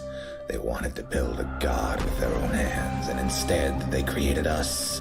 Just because I'm made of silicone and aluminium, I must be doing something wrong. That's machine stereotyping, that is. That's reality, that is. Machines are second-class citizens. Humans are sentient persons by default, ma'am. They have personhood by heredity. There are thousands upon thousands of overqualified slum dwellers. You are my peon. Don't you get it? This wasn't a job. It was always just an excommunication sentence. We're pawns in a feud bigger than we can imagine. Turn the cogs of the machine before Leviathan grinds you up and swallows you and yours. We don't get to choose our hand, comrade. Prince, peon, rich, poor, human, robot. I invented the crux of the royal's power, the secret to consciousness, our existence itself, the meaning of life. I'm the $6 billion baller, not some troubled youth. You are my greatest creation of all. I had to build my own family. I ain't your son. I ain't your son. I'm happy to smash all of the crowns and throw the gold shards down to the people. I will be the iconoclast queen. But who makes you queen anyway? You? You in whose army, princess? You in whose army?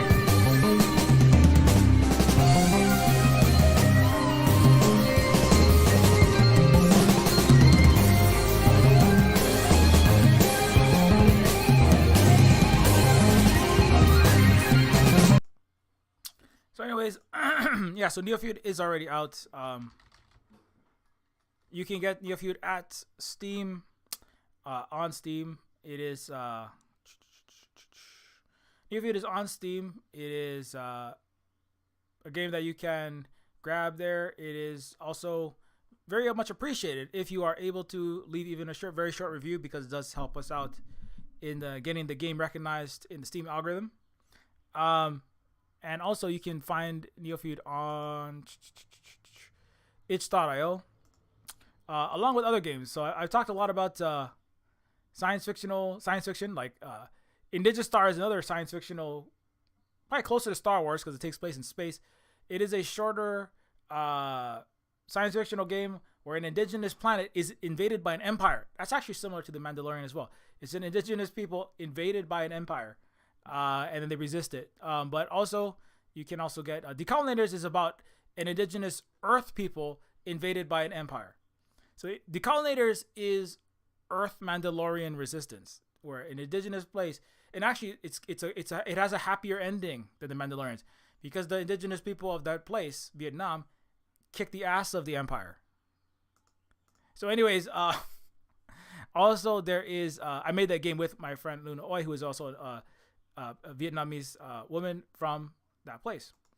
Also, there is Woman, that is a book by Holly, my partner. It is a book about being raised in evangelical Protestant Christianity, and it's about critiquing such a culture from the perspective of the biblical story, from the perspective of Mary, and also it's from the perspective of a woman raised in such terrible culture. And also, you can also follow at Silver. Well, I'm in the wrong place. You can also at patreon.com/Neofeud. You can also support everything that we do here through ongoing, as I said, ongoing support. And you get access to the Silver Spook Discord. You get access to behind the scenes things that we're doing. And also Silver Spook University, which is 1,000+ hours of video plus social media and other text content that I've created, categorized according to topic. And also you get to support actual Native Hawaiian work as opposed to taking a tourist vacation in Hawaii, which doesn't do anything for us. Also, you can follow at Silver Spook. Oh, I didn't post this. Oops. You can also follow at Silver Spook Games at octodon.social or at Silver Spook Games at mastodon.social on Mastodon. You can also follow Silver Spook Guy on Twitter, as well as Silver Spook Games for the games-related stuff on Twitter.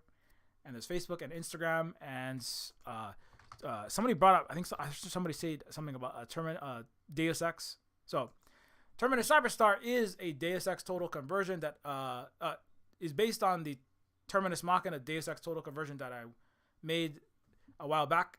And Terminus Cyberstar is a sequel to that, standalone, low-poly cyberpunk game in the vein of the Deus Ex and System Shock immersive sims, or cyberpunk RPGs, and it's also a game that is being made by a group of folks. I'm the content director and the lead writer in it. It is set in the universe of Neofeud, Neofeud 2, and so it is and it's also set in the Terminus universe, which is all the Silververse. And so if you like those sorts of things, then you can follow that. Join the Discord. Also, don't forget you can follow Holly. Holly at the Tech Fairy is poet, educator, moderator, married to myself, producer and manager with KNix TV, which is a monthly interactive variety special on Twitch. And Holly also is parent caregiver here at the Silver Spook Cooperative to keiki or children in Hawaii here. Holly also writes books, as we said earlier, and also that's me. I am also a queer indigenous person as well, so I'm a non-binary person, so that means in the sense of I identify as not really any Western gender, but I certainly am differently femme and mass presenting at different times. Anyways, and so Holly is so don't forget to follow Holly, and also thanks everybody thanks Big Teal, always good to see Big Teal and everyone else who joined in and jumped in for the stream. Where is my... Oh, there it is. Sorry. Thanks a lot to all the people on this list as well. All your support is massively appreciated. Without it, we do not have the capacity to keep on doing the kind of work that we do at the level that we do it. So thanks so much for your continued Patreon patronage. Massively appreciated. Anyways, So we'll be back sometime in the evening time. Not sure exactly when, but closer to between 8 and 9 Pacific time. And as always, keep your mirror shades polished. Be excellent to each other. Don't, take your helmet off if you want to eat, if you need to. You know what I'm saying? Just, you don't have to adhere to those customs too exactly. But, also be sure to resist Empire. Okay? You got to resist that Empire as best as you can. Okay? Just like the Mando of all types. Anyway, we will be